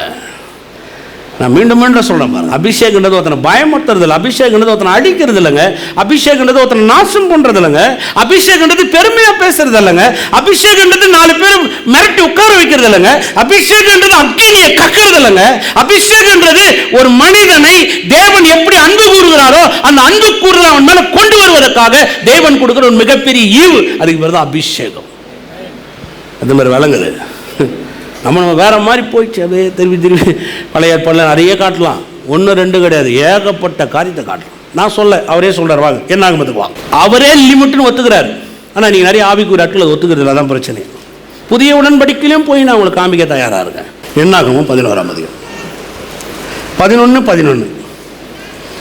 அப்பொழுது மோசே கர்த்தரை நோக்கி, நீர் இந்த ஜனங்கள் எல்லோருடைய பாரத்தை என் மேல் சுமத்தினதினால் உமது அடியானுக்கு உபத்திரம் வரப்பண்ணினது என்ன? உம்முடைய கண்களில் எனக்கு கிருபை கிடையாதே போனது என்ன? 12. இவருடைய பிதாக்களுக்கு நான் ஆணையிட்டு கொடுத்த தேசத்துக்கு நீ இவர்களை முளை உண்ணுகிற பாலகனை தகப்பன் சுமந்து கொண்டு போவது போல உன் மார்பில் அணைத்துக் கொண்டு போ என்று நீ என்னோடு சொல்லும்படி இந்த ஜனங்களை கர்ப்பம் தரித்தேனோ இவர்களை பெற்றது. யார் பேசுதுங்க? நானா இந்த ஜனங்களை கர்ப்பம் தரிச்சேன், நானா இந்த ஜனங்களை பெற்றேன், என்னை ஏன் போய் என்னை ஏன் இந்த ஜனங்கிட்ட கொண்டு வந்தீங்க, என்னை ஏன் ஏற்படுத்தினீங்க? அப்ப மோசே கிட்ட அபிஷேகம் இல்லையா? சொல்லுங்க பிரதர். செங்கடலை பிளந்தாரா? இந்த சம்பவத்துக்கு முன்னாடி நடந்துச்சா? மாறாவை மதுரமா மாத்தினாரா? மன்னாவை கொண்டு வந்தாரா? நடந்துச்சா? இப்ப எந்த மோசே பேசுறாரு? இத அபிஷேகம் இல்லாத மோசேவா, அபிஷேகம் இருக்கிற மோசேவா? என்ன வார்த்தை இது? நீங்க யோசிச்சு பாருங்க.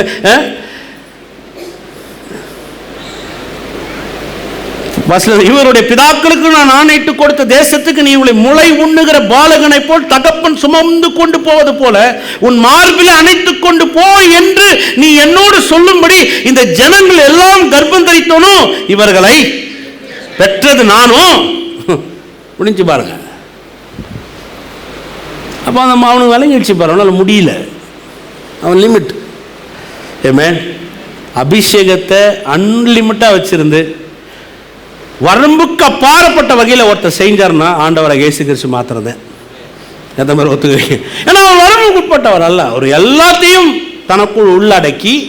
அதனால தான் பாருங்க, அவர் வெளிப்படுத்தியே காமிக்கிறார். நான் எதுக்கு இந்த பூமியில் பிறந்தேன், நான் ஏன் இந்த பூமிக்கு வந்தேன், நான் என்ன செய்ய போறேன், என்ன நடக்க போகுது. சிஷ்யர்களுக்கு அப்பப்போ போதிக்கிறாருங்க. சிலுவையில் தொங்க போறேன், அவமானம் போட போறேன், மரிக்க போறேன், 3ஆம் நாள் உயிர்த்தல போறேன், பிதாவின் சித்தம் செய்வது என்னுடைய போஜனம், நானும் என் பிதா ஒன்றா இருக்கிறோம், என் பிதா இல்லாம நான் ஒன்றும் செய்யறது கிடையாது, அவரோட நான் வாழ்றேன், அவர் என்னோட இருக்கிறார், நாங்கள் இருவரும் ஒன்றா இருக்கிறோம். நிறைய பேசுறாரு பாருங்க. ஏன்னா அவருக்கு தெரியும் அது எல்லாமே. அதனாலதான் உங்களுக்கு யோவான் 1:2-3 எடுத்து வாட்சி காமிச்சேன்.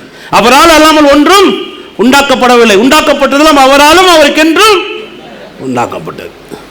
அப்ப அவருக்கு தெரியும் என்ன நடக்குது. ஆனா ஒரு மனுஷன் நம்மளை ஏற்படுத்தி வச்சார்னா, எவ்வளவு பெரிய பாஸ்டா இருக்கட்டும், எவ்வளவு பெரிய ஆளானா இருக்கட்டும், எலியா மாதிரி இருக்கட்டும், மோசே மாதிரி இருக்கட்டும், பவுல் மாதிரி இருக்கட்டும், பேதுரு மாதிரி இருக்கட்டும், எவ்வளவு பெரிய ஆளா இருக்கட்டும், அவங்க மேல அபிஷேகம் இருக்கிறது உண்மை, அது சத்தியம், அது மறுக்க முடியாது.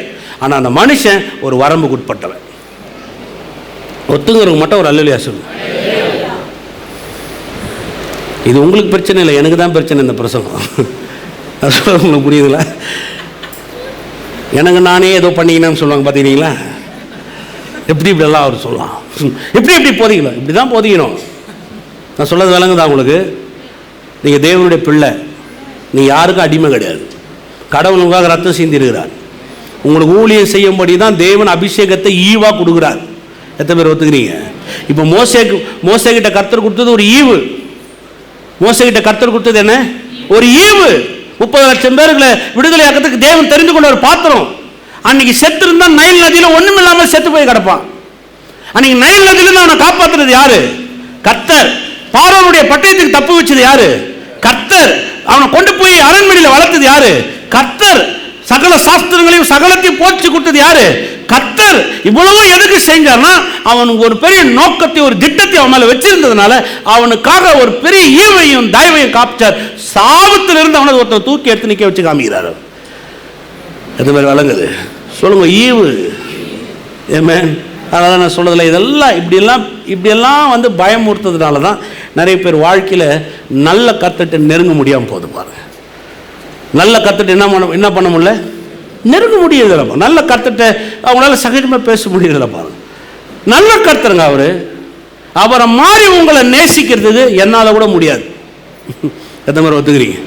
மோசேவால் முடியல பாருங்க. மோசே என்ன வார்த்தை சொல்லிட்டான், நான் தகப்பனா, நான் உங்களுக்கு கர்ப்பம் தரித்தேனா, நான் அவங்களை சுமந்து கொண்டு போன்னு எங்கிட்ட சொல்றியே, நான் முடியுமா, இது ஆகுமா பாருங்க. அவரே சில விஷயங்களை பேசுறாரு. அதை என்ன வாங்க அந்த 11ஆம் அதிகாரத்துக்கு ஆகும். அவரே சில காரியத்தெல்லாம் பேசுறாரு பாருங்க. 11ஆம் அதிகாரம் 19 நீங்கள் 1 நாள் 2 நாள் 5 நாள் 10 நாள் 20 நாள் மாத்திரமல்ல, ஒரு மாதம் வரைக்கும் புசிப்பீர்கள். அந்த இறைச்சியை கேட்குறாங்க, அதுக்காக இதை சொல்றாரு. ஏதோ 1 நாள் 2 நாள் 5 நாள் 10 நாள் இல்லைப்பா, 1 நாள் 2 நாள் 5 நாள் 10 நாள் 20 நாள் மாத்திரமல்ல, ஒரு மாசத்துக்கு என்ன பண்ண போறாரு, தரப்போறான்னு எல்லாம் சொல்லிடுறாரு. சொல்லி கிள்ளி எல்லாம் முடிச்சு அவங்க நல்லா சேர்த்து வராரு பாருங்க. 21 அதற்கு மோசே, என்னோடு இருக்கிற காலாட்டுக்கள் 6 லட்சம் பேர் ஒரு மாதம் முழுவதும் புசிக்கும்படி அவர்கள் இறைச்சி கொடுப்பேன் என்று சொன்னீரே. அப்படின்னாவா சொன்னீரே, ஆடு மாடுகளை அவளுக்காக அடித்தாலும் அவர்களுக்கு போதுமா? சமுத்திரத்து மச்சங்களெல்லாம் அவர்களுக்காக சேர்த்தாலும் அவர்களுக்கு போதுமா? அது கர்த்தர் மோசேவை நோக்கி, கர்த்தருடைய கை குறுகி இருக்கிறதோ, என் வார்த்தையின்படி நடக்குமோ நடவாதோ என்று நீ இப்பொழுது. இப்போ அவனுக்கு தெரிஞ்சுதான் அவன் என்ன பண்ணியிருப்பான், இந்த கால்குலேட்டர்லாம் போட்டிருக்க மாட்டான். 6 லட்சம் ஆம்பளைங்க இருக்கிறாங்க.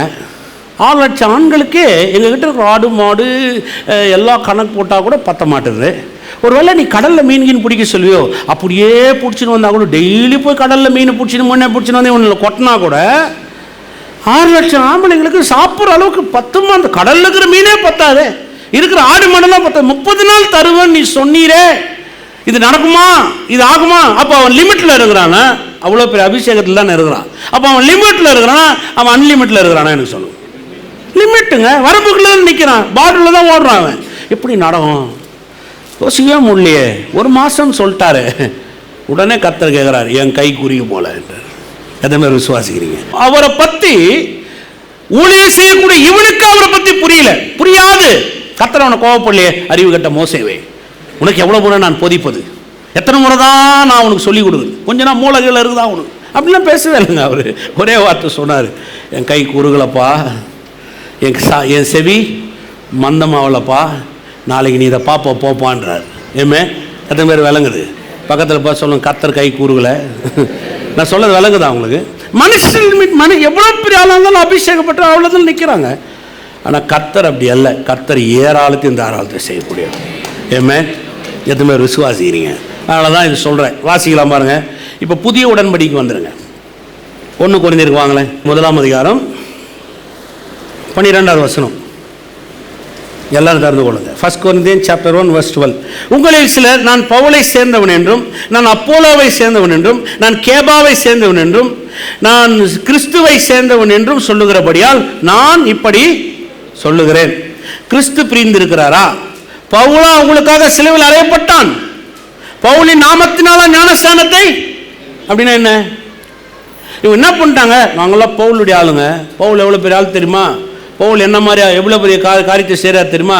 உடனே இன்னொரு கூட்டம், நாங்கள்லாம் அப்போலோ மாதிரி ஆளுங்க. அப்போலோ எவ்வளோ பெரிய ஆள் தெரியுமா?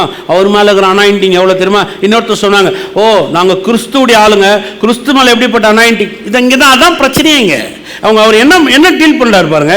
உங்களில் சிலர் நான் பவுலை சேர்ந்தவன் என்றும், அப்போலோவை சேர்ந்தவன் என்றும், கேபான்னு சொன்னால் பேதுரு, கேபாவை சேர்ந்தவன் என்றும், கிறிஸ்துவை சேர்ந்தவன் என்றும் சொல்லுகிறபடியால் நான் இப்படி. அப்படின்னா என்ன? சில சொல்லுவாங்க தெரியல, அந்த பாஸ்டர் மாதிரி சான்ஸே கிடையாது. உடனே சொல்லுவார், இவர் எங்கள் பாஸ்டர் சாதாரண ஆள் கிடையாதுங்க, எங்கள் பாஸ்டர் ரமேஷ் பயங்கரமான ஆள்.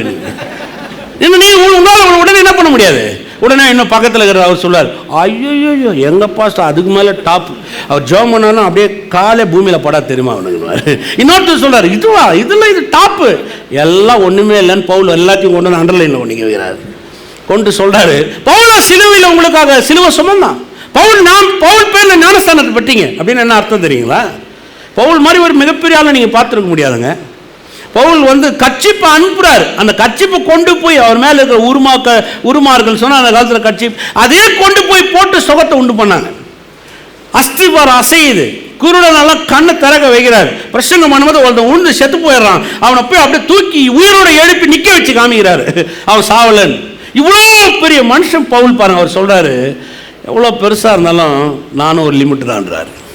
ஆமென். பவுல் ஒரு லிமிட்டு, அப்போல ஒரு லிமிட்டு, கேபா ஒரு லிமிட்டு, கிறிஸ்து தான் அன்லிமிட். எத்தனை பேர் ஒத்துக்கிறீங்க அதை? ஹல்லேலூயா.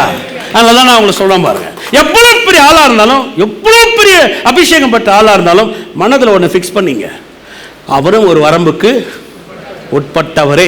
இந்த உலகத்தில் எவ்வளோ பெரிய பாஸ்டர் இருந்தாலும், எவ்வளோ பெரிய காரியங்கள் நடத்தியிருந்தாலும், எவ்வளோ அற்புத அதிசயங்களை செஞ்சிருந்தாலும், அவர் ஒரு மனிதனே, அவர் வரம்புக்கு உட்பட்டவரே என்பது ஒரு மாறாத கருத்து. அவ்வளோதான். அதை மீறி நீங்க போறீங்க பாருங்க, அங்க அடி உழுது பாருங்க, அதுதான் பெரிய வீழ்ச்சி. அவங்க வாழ்க்கை அங்கதான் ஏமாற்றங்கள், அங்கதான் நம்ம வாழ்க்கையில பெரிய பாதிப்பு, அங்கதான் நம்ம வாழ்க்கையில எழ முடியாத ஒரு தன்மை, இதெல்லாம் அங்கதான் உண்டாகுது. ஏமே வேதம் சொல்லுது பாருங்க, கர்த்தர் மாறாதவர். ஏமே சொல்லுவாங்க பாருங்க, எங்கிட்ட வச்சுக்காத, நான் வாயை திறந்தனா, வாயை திறந்தா நீங்களே கொஞ்சம் யோசிச்சு, அவ்வளோ பெரிய டிராகனா நீங்கள் வாயை திறந்தா அப்படியே நெருப்பு புஷ்ஷுன்னு வந்து எல்லாரும் எரிக்கிறதுக்கு இல்லை, நம்மளை டிராகனாக இருக்கபடி பாஸ்டர் ஆலைகளை கர்த்தர் வந்து நம்மளை அபிஷேகம் பண்ணியிருக்கிறது வாழ வைக்கிறதுக்காக. எதுவுமே நான் சொன்னது விளங்குது. அபிஷேகம் கட்டும், அபிஷேகம் வாழ வைக்கும், அபிஷேகம் மேன்மைப்படுத்தும். ஆனால் ஒரு மனுஷன் கடவுள் அவன் மேலேருந்து காரியத்தை செய்ய வைக்கிறார். நிறைய போகலாம் வேதத்தில், நீங்கள் எங்கே வேணாலும் எடுத்துகிட்டு போய் நீங்களே படிங்க. இதெல்லாம் உங்களுக்கு ஒரு அவுட்லைன் மாதிரி தரேன். பைபிளை நீங்கள் போய் நல்லா வீட்டில் படிக்கணும். நீங்கள் இப்போ ஒவ்வொரு மனுஷனையும் போய் பாருங்கள், பைபிளில் இருக்கிற சொல்லப்படுகிற எல்லா தேவ தாசர்களையும் போய் படிங்க. நீங்களே படித்து பாருங்கள், அவங்க வாழ்க்கையில் என்ன நடந்தது, எப்படி வராங்க, கடவுள் எப்படி அவங்களுக்கு செய்கிறாரு, எப்படி அவங்களுக்காக இரக்கம் பாராட்டுறாரு, தயவு பாராட்டுறாரு, எல்லாத்தையும் நீங்கள் போய் படித்து பாருங்கள். புதிய உடன்படிக்கையிலேருந்து ஆதியிலேருந்து அப்போஸ்தலர்கள் வரையும் நான் சொல்கிறேன், எந்த ஒரு மனுஷன் மேலே கடவுள் அபிஷேகத்தை கொண்டு வந்திருந்தாலும் அந்த மனுஷன் வரம்புக்கு உட்பட்டவன், கர்த்தர் வரம்புக்கு அப்பாற்பட்டவன். பவுலே சொல்றாருங்க, 3வது வானம் வரையும் நான் போயிட்டு வந்தேன்றாரு. எத்தனை வாரம் வரையும்? அவரே இப்போ அவரை பார்த்து சொல்றாரு, நான் அவங்களுக்காக சிலுவை சுமந்தேன், நான் அவங்களுக்காக என் பேர்ல அவங்களுக்கு ஞானஸ்தானம் கொடுத்தாங்க, என்னையே பெருமையா நீங்க பேசிட்டு இருக்கிறீங்கன்றாரு. அதுதான் அந்த அர்த்தம். நான் 3வது வானம் வரையும் போயிட்டு வந்துட்டேன். யோசிச்சு பாருங்களேன், 3வது வானம் வரையும் அவர் போயிட்டு வந்திருந்தா இன்னைக்கு இருந்திருந்தாரு என்ன ஆவார் தெரியுமா? உதாரணம் சொல்கிறேன், நாளைக்கு நான் 3வது வானம் வரையும் போயிட்டு வந்துட்டேன், அங்கேருந்து இங்கேருந்து ஒரு கேமராவை போகும்போது கையில் தூக்கின்னு போயிட்டேன்னு வச்சுங்க, தூக்கின்னு போய் 3வது வானத்தில் எல்லாம் பார்த்துட்டு கேத்துட்டு வந்துட்டு அடுத்த வாரம் நீங்கள் வரீங்க, ஆளே நான் மாறி நிற்கிறேன், அப்படியே வெண்முகத்தோடு நிற்கிறேன், அப்படியே ஹல்லேலூயா. நேற்று ராத்திரி ஆண்டவர் 3வது வானம் வரையும் என்னை கொண்டு போனார், உடனே நீங்களாம் பான்னு பார்த்துட்டு அப்படியா என்ன நினச்சி தெரியுமா? ஏசாமி மடி மேலே என்னை கொண்டு போய் உட்கார வச்சுருந்தார். அப்படியா உடனே அப்படியே பவுல் என்னை பார்த்து கூப்பிட்டாரு, நீ நல்லா ஊழியம் பண்ணுற, இன்னும் உனக்கு அபிஷேகத்தை நான் பெறுகிறேன். அப்படியா அப்படியே நான் சொல்கிறது உங்களுக்கு விளங்குதா உங்களுக்கு? உடனே நீங்கள் என்ன பண்ணுவீங்க? அப்படியே பாஸ்டர் டாப்பில் தூக்கிடுவீங்க கொஞ்சம் கொஞ்சமாக, அப்படியே நானும் கொஞ்சம் கொஞ்சமாக ஏறி அப்படி மேலே அப்படியே. நான் சொல்கிறது விளங்குதா? எங்கள் பாஸ்டர் 3வது வானம் வரையும் 3வது வானத்தில் ஏசாமியை பார்த்து பவுலுக்கிட்ட பேசிட்டு, தாவீது கிட்ட பாட்டு பாடிட்டு, நெகேமியா கிட்ட சண்டை போட்டு கீழே இறங்கி வந்தவருங்க எங்கள் பாஸ்டர். 3வது வானம் வரையும் போகிறார். அவரும் ஒரு மனுஷன் தான் பிரதர். நான் சொல்கிறது விளங்குதா உங்களுக்கு? எத்தனை பேர் நான் சொன்னது விளங்குது? 3வது வானம் வரையும் போனவரே டம்மியாக பேசிக்கிறார். என்னையா பண்ணுறீங்க? என் பேர் என்னையா ஞானஸ்தானம் எடுத்தீங்களா? என் பேர் நானே அவங்களுக்கு சிலுவையில் மறிச்சேன். 3வது வானம் வரையும் போயிட்டு வந்தவர் அப்படியே கொஞ்சம் கூட இல்லைங்க, அப்படியே முழுமையாக காட்டுறாரு, நானும் ஒரு மனுஷன்றாரு. நான் சொல்கிறது விளங்குதா உங்களுக்கு? அப்போ இந்த உலகத்தில் நீங்கள் போகும்போது நல்லா விளங்கி கொள்ளுங்க. நான் சொல்ல போகிறேன்னா, சும்மா ஏமாந்து தேவையில்லாத பின்னெல்லாம் போய் தேவையில்லாத ஆள்கிட்டலாம் நின்று தேவையில்லாத ஆள்கிட்டலாம் போய் காரியத்தை வாய்க்க பண்ணிக்காதீங்க. அது வேற. ஏமே எதுவுமே விசுவாசிக்கிறீங்க? நடிக்கலாம், வேணாம் பயங்கரமாக நடிக்கலாம், 90-95 வருஷம் நடிக்கலாம். உங்களை பார்க்கும்போது அப்படியே நானும் பயங்கரமாக கண்ணை உருட்டி அமைதியாக போகலாம். உங்கள் வீட்டுக்குள்ளே வந்தால் யார்கிட்டையும் பேசாமல் நானும் கால் மேலே கால் போட்டு உட்காந்துக்கலாம். நீ எது பேசினாலும் பின்னாடி ஒருத்தர் நான் வச்சிருக்கலாம், அவர் தண்ணி வேணுமா, நான் சொல்ல புரியுது. உடனே அவர் வந்து நிற்பார், பசங்க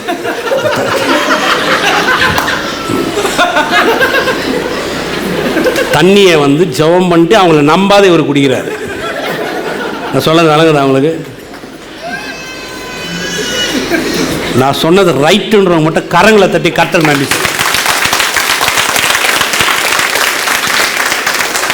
நான் சொன்னது வழங்குது அவங்களுக்கு. நிறைய ஆட்கள் நான் பார்த்துருக்கிறேன் பாருங்க. ஒரு சிலர்லாம் நான் ரட்சிக்கப்பட்ட புதுசுலாம் ஒரு சிலர்லாம் போகும்போது சொல்லுவோம், சாதாரணமாக போய் அவர்கிட்ட கை கொடுக்குறேன், மனுஷன்லாம் பெரிய ஆள் அவரெல்லாம் சில தொட்டார்னா அவனுக்கு அப்படியே ஒரு மாதிரி ஆகிடும் அவனுக்கு. ஐயோ அப்போ எதுக்கு நம்ம கை ஏதாவது ஆகணும். ஒரு ஊழியக்காரர் சொன்னார் பாருங்க, இயேசு சேற்றை பிணைத்து அதில் எச்சை உமிழ்ந்து அதை கண்களில் ஒட்டி. ஒரு ஊழியக்காரர் சொல்கிறாருங்க, ஒரு ஊழியக்காரன் காரி துப்புனா வாங்கிக்க, அது உனக்கு அபிஷேகம்ன்றார். எத்தனை பேர் சர்வீஸ் முடிச்சு வந்து நிற்கிறீங்க? ஒத்துப்பீங்களா? பைபிள் வச்சு நான் பொய் சொல்ல, நான் சொன்னேன். அவர் அப்படியே ஒரு ஊழியக்காரர் காரி துப்புணும், அது உனக்கு அபிஷேகம் அப்படி நினைக்கணும். அவர் ஒரு ஊழியக்காரர் அபிஷேகம் பண்ணப்பட்டவன், துப்பி தான் பாரு, நோய் தான் வரும். எதுவும் மிகப்படுத்தி பேசல, உண்மை நான் சொல்ல வழங்குதா? அபிஷேகம் பவர்ஃபுல்லாக வேலை செய்யும். கரெக்டு. பவுலுக்கு வேலை செஞ்சா கரெக்டுங்க. நான் வேலை செய்யாதுன்னு சொல்லவே இல்லையாங்க. என் மேலே இருக்கிற அபிஷேகம் வல்லமே அவங்க மேலே செயல்படும். கரெக்டு. ஃபஸ்ட்டு சர்வீஸ் முடிச்சு நிற்கிற ஒருத்தர் கண்ணீரோட சாட்சி சொல்கிறாரு, ஒரு முறை நீங்கள் பிரசங்கம் பண்ணீங்க, எனக்கு இப்போ துபாயிலலாம் ஆர்டர் வந்துருச்சு, நான் துபாயை யோசிச்சே பார்க்கல, துபாயிலேருந்து எனக்கு கூப்பிட்டு இப்போ ஆர்டர் கொடுக்குறாங்க, எனக்கு ஆச்சரியமாக இருக்குது. கரெக்டு. நான் இப்போ கூட உங்களுக்கு சொல்கிறேன், என் மேலே இருக்கிற அபிஷேகம் உங்களுக்கு வேலை செய்யும். ஏன்னா அதுக்காக கர்த்தரை நீங்கள் நிறுத்திருக்கிறாரு. நான் ஒரு குழா, என்னை திருப்பினா தண்ணி வரும். என்னை திருப்பினா உங்களுக்கு மேலே வந்து பெட்ரோல் வந்து உங்களை எரிச்சிச்சின்னு வச்சுங்க, அது அபிஷேகம் கிடையாது. நான் சொல்ல வேணுங்கதா? கரெக்டாக வேலை செய்யணும். அபிஷேகம் பண்ணப்பட்டிருக்கிறது எதுக்காகனா உங்க வாழ்க்கையில நன்மையை கொண்டு வரும்படி தான் கர்த்தர் வச்சிருக்கிறார். கரெக்ட். அவருடைய விருப்பம், அவருடைய ஆசை, அவருடைய எண்ணங்கள், அவர் வச்சிருக்கிற நோக்கம், இது எல்லாம் உங்க மேல கடந்து வர்றதுக்கு அபிஷேகம் வேலை செய்யுது. அபிஷேகம் வேலை செய்யாதுன்னு நான் சொல்லவே இல்லை. அபிஷேகம் 100% வேலை செய்யும். ஆனா அந்த மனிதன் வரம்புக்கு உட்பட்டு இருக்கிறபடினால் ஒரு மனிதன் எடுக்கிற எல்லாமே அபிஷேகத்தினால் நடக்குதுன்றத நீங்க ஏற்றுக்கொள்ள கூடாதுன்னு சொல்றேன். என்னையும் சேர்த்து, நான் வந்து அதுக்கு விதி விலக்குன்னு சொல்ல வரல, என்னையும் சேர்த்து எந்த மாதிரி விட்டுக்கிறீங்க. அதெல்லாம் அந்த வார்த்தையை பயன்படுத்துகிறோம். எல்லாம் ஒரு கிருபை. என்னங்க யாராவது நான் ஜெபம் பண்ணி நினச்சினா அப்படிலாம் பண்ணக்கூடாது. எதனா நனைஞ்சு சொன்னோன்னே கிருபை பிரதர் போயிட்டு வாங்க, கர்த்தருக்கு நன்றி சொல்லுங்க, போயிட்டு வாங்க, அவ்வளோதான். நான் சொல்கிறது விளங்குதா? இந்த சபையில் வந்து இந்த 12 ஆண்டுகளாக இந்த ஊழியத்துக்கு என்று கொடுத்தபடினா இந்த ஊழியத்தின் மேல் அவர் கர்த்தர் அவரை இந்த பில்டப்பே தேவை கிடையாதுங்க. நான் சொல்றது விளங்குதா உங்களுக்கு? கடவுள் உங்களை நேசிக்கிறார், அவ்வளோ சிம்பிளாக சொல்கிறேன். அவர் உங்களுக்கு சிலுவை சுமந்தார், அவர் உங்களுக்காக மரிச்சார். எத்தனை பேர் விசுவாசிக்கிறீங்க? ஏமே உங்களுக்கு அபிஷேகத்தை வச்சிருக்கிறார். எத்தனை பேர் விசுவாசிக்கிறீங்க? கரங்களை வச்சு சொல்லுங்க, எம்எல் அபிஷேகம். கரங்களை வச்சு எம்எல் அபிஷேகம். அதனால தான் அதை ரொம்ப ஆனராக வச்சுக்கிறணும். ஏமே இதை வச்சு நம்ம பில்டப் பண்ணக்கூடாது. ஹல்லேலூயா. இதெல்லாம் ஆண்டவர் கொடுக்குற ஒரு ஈவு. எனக்கு பிரசங்கம் பண்ணுறது போய் ஆண்டவராக எனக்கு கொடுத்த அபிஷேகம். நான் எதோ அப்படியே எடுத்து உட்காந்து நேற்று ராத்திரி இரவு முழுவதும் முழங்கால நின்று கர்த்தர் இந்த வார்த்தையை கொடுத்தாரு. ஒப்பனா சொல்கிறேன், சத்தியமாக நான் அப்படிலாம் உட்காரல, செம்மையாக கோட்டை விட்டுன்னு தூங்கினேன். நான் சொல்கிறது உங்களுக்கு காலை 5 மணிக்கு செஞ்சோம் பண்ணேன். ஆனால் அப்படியே முழுவதும் உங்களுக்காக கர்த்தருடைய சமூகத்திலிருந்து ஓ அல்லேலூயா அப்படியே இறங்கி இதெல்லாம் நான் பேசவே விரும்புகிறேன். நான் சொல்கிறது விளங்குதா உங்களுக்கு? திடீர்னு யோசிச்சேன், டக்குன்னு யோசித்தேன். அபிஷேகம் வரம்பு, அவ்வளோதான். ஆவியில் 2 வார்த்தை தான் பேசினார். அபிஷேகம் வரம்பு உட்பட்டு டக்குன்னு பைபிளில் காமிச்சினார். அந்த 2 வசனம் தான். அவ்வளோ பெரிய ஆபிரகாம் எவ்வளோ வரம்புக்கு உட்பட்டு தான், அவ்வளோ பெரிய சாரால், அவ்வளோ பெரிய மோசே, அவ்வளோ பெரிய பவுல், முடிச்சு அவ்வளோதான். விளங்கு அப்படியே நான் எப்படி என்ன பண்ணேன்னு சொன்னா ஒன்றும் பண்ணல. நான் உங்களை நேசிக்கிறதுனால வெளிப்பாடே அவர் எனக்கு இலவசமாக தருவார், அவ்வளோதான். நான் சொல்ல விளங்குதா உங்களுக்கு? இதெல்லாம் அவருடைய ஈவுங்க. சொல்லுங்க, அவருடைய ஈவு. ஏமே அவரோட வாழ்கிறதா அன்பு. நான் சொல்ல பாருங்க, அது நான் தவறாமல் ஒரு வார்த்தை அடிக்கடி சொல்லுவேன், ஒவ்வொரு மெசேஜ்லையும் கூட சொல்லுவார், கர்த்தர்கிட்ட நல்லா நெருங்குங்க. நிறைய பைபிள் படிங்க. நல்லா உங்களால் முடியுது, அவரோட எவ்வளோ நேரம் முடியும் அவ்வளோ ஸ்பெண்ட் பண்ணுங்கள். என்ன வேணும் அவர்கிட்ட கேட்டு பாருங்கள், எனக்கு சொல்லிக் கொடுங்க ஆண்டவர். உங்களை நான் ரொம்ப நேசிக்கிறேன் ஆண்டவர். ரொம்ப அருமையாக சொன்னார் பாருங்கள் அந்த தம்பி. ஆண்டவர் லவ் பண்ணார்னார் இல்லையா, அவருக்கு லவ் பண்ண எக்ஸ்பீரியன்ஸ் இருக்குது அவர். அதனால தான் கரெக்டாக சொன்னார். எப்படி அந்த பொண்ணை கரெக்ட் பண்ணி கல்யாணம் பண்ணிட்டார் அவர். அது எப்படி 5 வருஷம் விட்டான், என்ன நடந்தாலும் சரி. இவ்வளோ பெரிய முடி வச்சுருந்தாருங்க, பாரம்பரிய மொட்டை ஆகிட்டார் பாருங்க. முதுகளவு இருந்துச்சு முடி. அவருக்கு ஜெயிச்சு காமிச்சார். அதுக்கு என்ன அர்த்தம்னா அந்த லவ் அவர் ஜெயிச்சார். அவர் கல்யாணம் பண்ணி வச்சது நான் தான். தாலி கட்டி முடிக்கிற அந்த அம்மா கண்ணில் தண்ணி வருது. அந்த வீடியோலாம் இருக்கும், நீங்களாம் யாரும் பார்த்துருக்க முடியாது. அவங்க வீட்டில் கூட யாரும் பார்த்துருக்கோம். 2 கண்ணில் தண்ணி வருது. அந்த அம்மா அப்படியே கண்ணை துடைக்கிறார் அவர். பரவாயில்ல, இனி நான் அவங்க கூட இருக்கிறேன். 4 வருஷம் நீ என்னை லவ் பண்ண, இனி நான் உன்னை கைவிட போகிறதே. லிட்டரலாக கண்ணை தொடச்சாரு. கண்ணை தொடச்சிட்டு என்னை பார்க்குறாரு. கட்டி பிடிக்கணும்னு தோணுதா? ஆமாண்ணார். கட்டி பிடின்னு சொன்னேன், உண்மையாக சொன்னேன். அப்படியே அப்படி கட்டி பிடிச்சி அழுதார் பாரு. அப்படியே அவருக்கு ஒரு பெரிய ஆனந்தம். Yes, correct. கர்த்தர் அந்த மாதிரி நம்மளோட இருக்கிறார். எத்தனை பேர் விசுவாசி? ஒவ்வொரு நாளும் அவரோட வாழணும். ஒவ்வொரு நாளும் அந்த எக்ஸ்பீரியன்ஸை கொண்டு வாங்க. ப்ராக்டிக்கலாக இருங்க, நடிக்காதீங்க. அவர் முன்னாடி அன்பாக இருங்க. அவர்கிட்ட வசனத்தை வாசிங்க, ஜெபம் பண்ணுவான், என்ஜாய் பண்ணி ஜெபம் பண்ணுங்க. ப்ராக்டிக்கலாக போங்க. வேலைக்கு போகிறீங்களா, சந்தோஷமா இருங்க. 4 பேர் மத்தியில் உங்கள் அபிஷேகத்தை கட்டவிழ்த்து விடுங்க. எவன் கஷ்டப்படுறோன்னா, ஆண்டவரே என் மேலே இருக்கிற அபிஷேகம் அவன் மேலே கடனை போட்டோன்னு பேசுங்க. ரொம்ப ரொம்ப இயல்பாக வாழ்ந்து காமிங்க. பெரிய பெரிய ட்ராமாலாம் பண்ணாதீங்க. இந்த ட்ராமாவுக்கெல்லாம் உங்களை கடவுள் அழைக்கலைங்க. எங்கேயோ கடனை உங்களை தூக்கி எடுத்து இன்னைக்கு உட்கார வச்சிருக்கிறாருன்னா அதே பெரிய கிருபைங்க. எத்தனை பேர் விசுவாசி? இன்னைக்கு அந்த கிருபையை என்ஜாய் பண்ணுங்க. ஒவ்வொரு நாளும் அப்படியே ஒவ்வொரு முறையும் சந்தோஷம் பண்ணுவோம் பாருங்க. சர்ச்சைக்கு போனோம் ஒரு சந்தோஷம், விதைக்கணும் ஒரு சந்தோஷம், கோயிலுக்கு போனோம் ஒரு சந்தோஷம், பைபிள் எடுக்கிற ஒரு சந்தோஷம், ஜெபம் பண்ணும்போது ஒரு சந்தோஷம். ப்ராக்டிக்கலாக வாழுங்க, ஆனால் நெருங்கி வாழுங்க. தேவனே, நீங்கள் எனக்கு நிறைய காரியத்தை சொல்லித்தர வல்லவராக இருக்கிறேன். நான் சொல்கிறேன் பாருங்க, உங்களை மாதிரி இந்த பூமியில் ஜெயிக்கிற சக்தி உள்ள ஒரு மனிதனை நீங்கள் வேற எங்கேயும் பார்க்க முடியாது. ஹல்லேலூயா. அதே மாதிரி சந்தோஷப்படுறீங்க. ஆமென். எல்லா கரங்களை உயர்த்தி ஹல்லேலூயா, ஹல்லேலூயா, ஹல்லேலூயா. ஓ மே துதிக்கிறோம் ராஜா. ஹல்லேலூயா, ஹல்லேலூயா. ஓ உமக்கு நன்றி, நன்றி, நன்றி, நன்றி. நன்றி செலுத்துங்க, வாய் திறந்து நன்றி செலுத்துங்க. அவர் உங்கள் அப்பாங்க, அவர் உங்கள் அப்பா, அவர் உங்கள் அப்பா. மோசேவனா சலிப்பில் பேசலாம், நான் இவங்களை பெத்தனா, இவங்களுக்காக நான் கர்ப்பம் தரித்தனான். மோசேவனா சலித்து பேசலாங்க. ஆனால் கர்த்தர் நம்மளை பெத்தெடுத்தார். அவர் நல்ல தகப்பன். அவர் நம்மளை சுமந்தார், நம்மளை காத்தார், நம்மளை தூக்கி எடுத்தார்.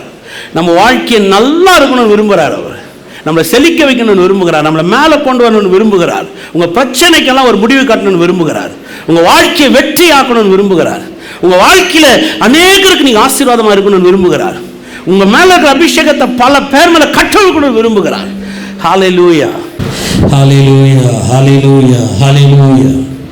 ஓ உமக்கு நன்றி, நன்றி, நன்றி ராஜா. ஓ துதிக்கிறோம் சுவாமி.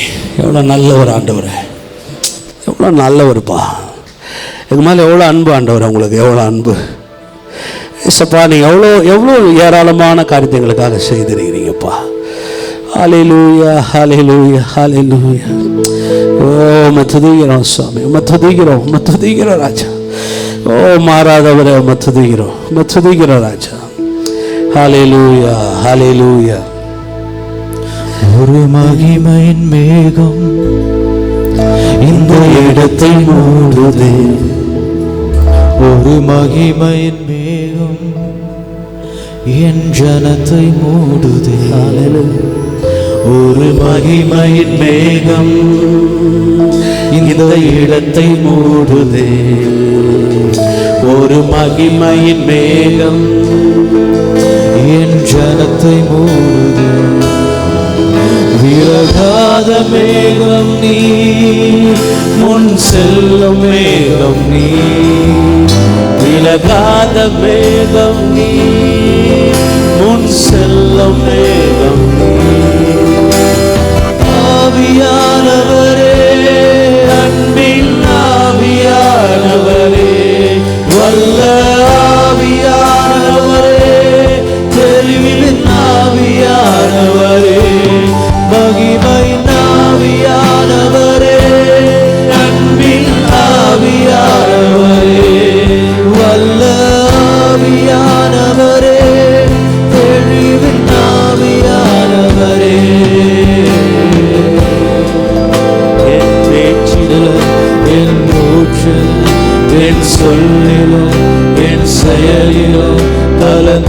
நெருக்கீங்க.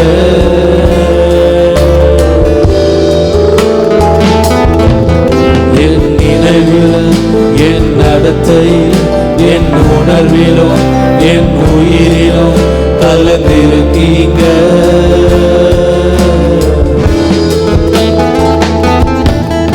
என் பேச்சிலும், என் மூச்சிலும், என் சொல்லில, என் செயலில கலந்திருக்கீங்க.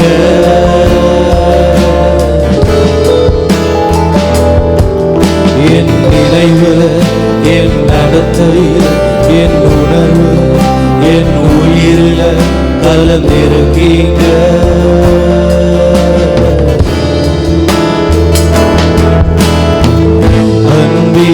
அன்பினாவியானவரே, விலையேற பெற்றவரே, எனையாலும் பரிசுத்தரே, ஐயா. அன்பினாவியானவரே, விலையேற பெற்றவரே, எனையாலும் பரிசுத்தரே, ஐயா. ஒரு மகிமையின் மேகம் என் இடத்தை மூடுதே, ஒரு மகிமையின் மேகம் என் ஜனத்தை மூடுதே, ஒரு மகிமையின் மேகம் இந்த இடத்தை மூடுதே, ஒரு மகிமையின் மேகம் என் ஜனத்தை மூடு. எல்லா கரங்களும் உயர்த்தி. விலகாத மேகம் நீ, உன் செல்லும் மேகம் நீ, விலகாத மேகம் நீ, உன் செல்லும் மேகம். ஆவியானவரே, அன்பின் ஆவியானவரே, வல்ல ஆவியானவரே, மகிமை ஆவியானவரே, ஆவியானவரே, வல்ல ஆவியானவரே, தெளிவின் ஆவியானவரே, தெளிவின் ஆவியானவரே. ஹல்லேலூயா. ஓ மக நன்றி ராஜா, மக நன்றி, மக நன்றி ராஜா. எல்லா கிருபையும் எல்லா தயவும் எங்க மேல நீ பொழிந்தளிக்கிறதுக்காக நன்றி. இருக்கிற ஒவ்வொரு குடும்பத்தையும் ஆசீர்வதி, ஒவ்வொரு குடும்பத்து மேல் நன்மையை பேசு. விரோதமா எழுந்த காரியங்கள் வாய்க்காமலே போகட்டும். கர்த்தருடைய மகிமை இவள் மேல் தங்கி இருக்கிறது அநேகர் பார்க்கட்டும். இயேசுவின் நாமத்தினால் பரிசுத்த ஆவியானவரே, இவர்களுக்காக இவளுடைய ஜெபங்கள் எல்லாம் கர்த்தர் வாய்க்க பண்ணுவீராக. இயேசுவின் நாமத்தினால ஒரு மகிமையின் மேகம் அவளை வழி நடத்துவதாக. இயேசுவின் நாமத்தினால ஒரு பிதாவின் ஆவியானவர் ஒவ்வொரு நாளும் இவளை வழி நடத்துவீராக. ஓ நன்றி, நன்றி, நன்றி ராஜா. கைவிடாதவர், விலகி செல்லாதவர், கரம் பிடித்தவர், கடைசி வரை எங்களை கரை சேர்க்க போதுமானவர். ஓ நன்றி, நன்றி ராஜா. இவள் ஆசீர்வதிக்கிறேன், இவள் பெருகட்டும். இவள் விரோதமாக எழுந்திருக்கிற காரியங்கள் வாய்க்காமலே போகட்டும். குடும்பங்களுக்குள்ளாக நன்மைகள் உண்டாகட்டும், சமாதானங்கள் உண்டாகட்டும், வெற்றிகள் உண்டாகட்டும், நல்வாழ்வுகள் உண்டாகட்டும். ஓ நன்றி, நன்றி ராஜா. இந்த நாம மகிமை பெறட்ட ராஜா. இயேசு கிறிஸ்துவின் வல்லமுள்ள நாமத்தினால நன்றி சொல்லி ஜெபிக்கிறோம் ஜீவன நல்ல பிதாவே, ஆமென்.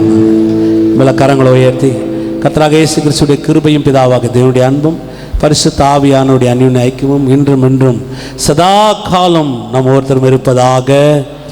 ஆமென். கர்த்தர் உங்களை ஆசீர்வதித்திருக்கிறார். என்னை அழைத்தவரே, நீர் உண்மை உள்ளவரே, என்னை அழைத்தவரே, நீர் உண்மை உள்ளவரே, நீ நல்லவர், சர்வவல்லவர், உம்மை போல் வேறு தேவனில்லை. நீ நல்லவர், சர்வவல்லவர், உம்மை போல் வேறு தேவனில்லை. ஹல்லேலூயா, ஹல்லேலூயா, ஹல்லேலூயா, ஹல்லேலூயா, ஹல்லேலூயா, ஹல்லேலூயா, ஹல்லேலூயா. கரங்களை தட்டி மகிமை கொடுப்போம். கர்த்தர் நல்லவர், கர்த்தர் நல்லவர். அவர் உங்களை ஆசீர்வதித்திருக்கிறார். ஆமென்.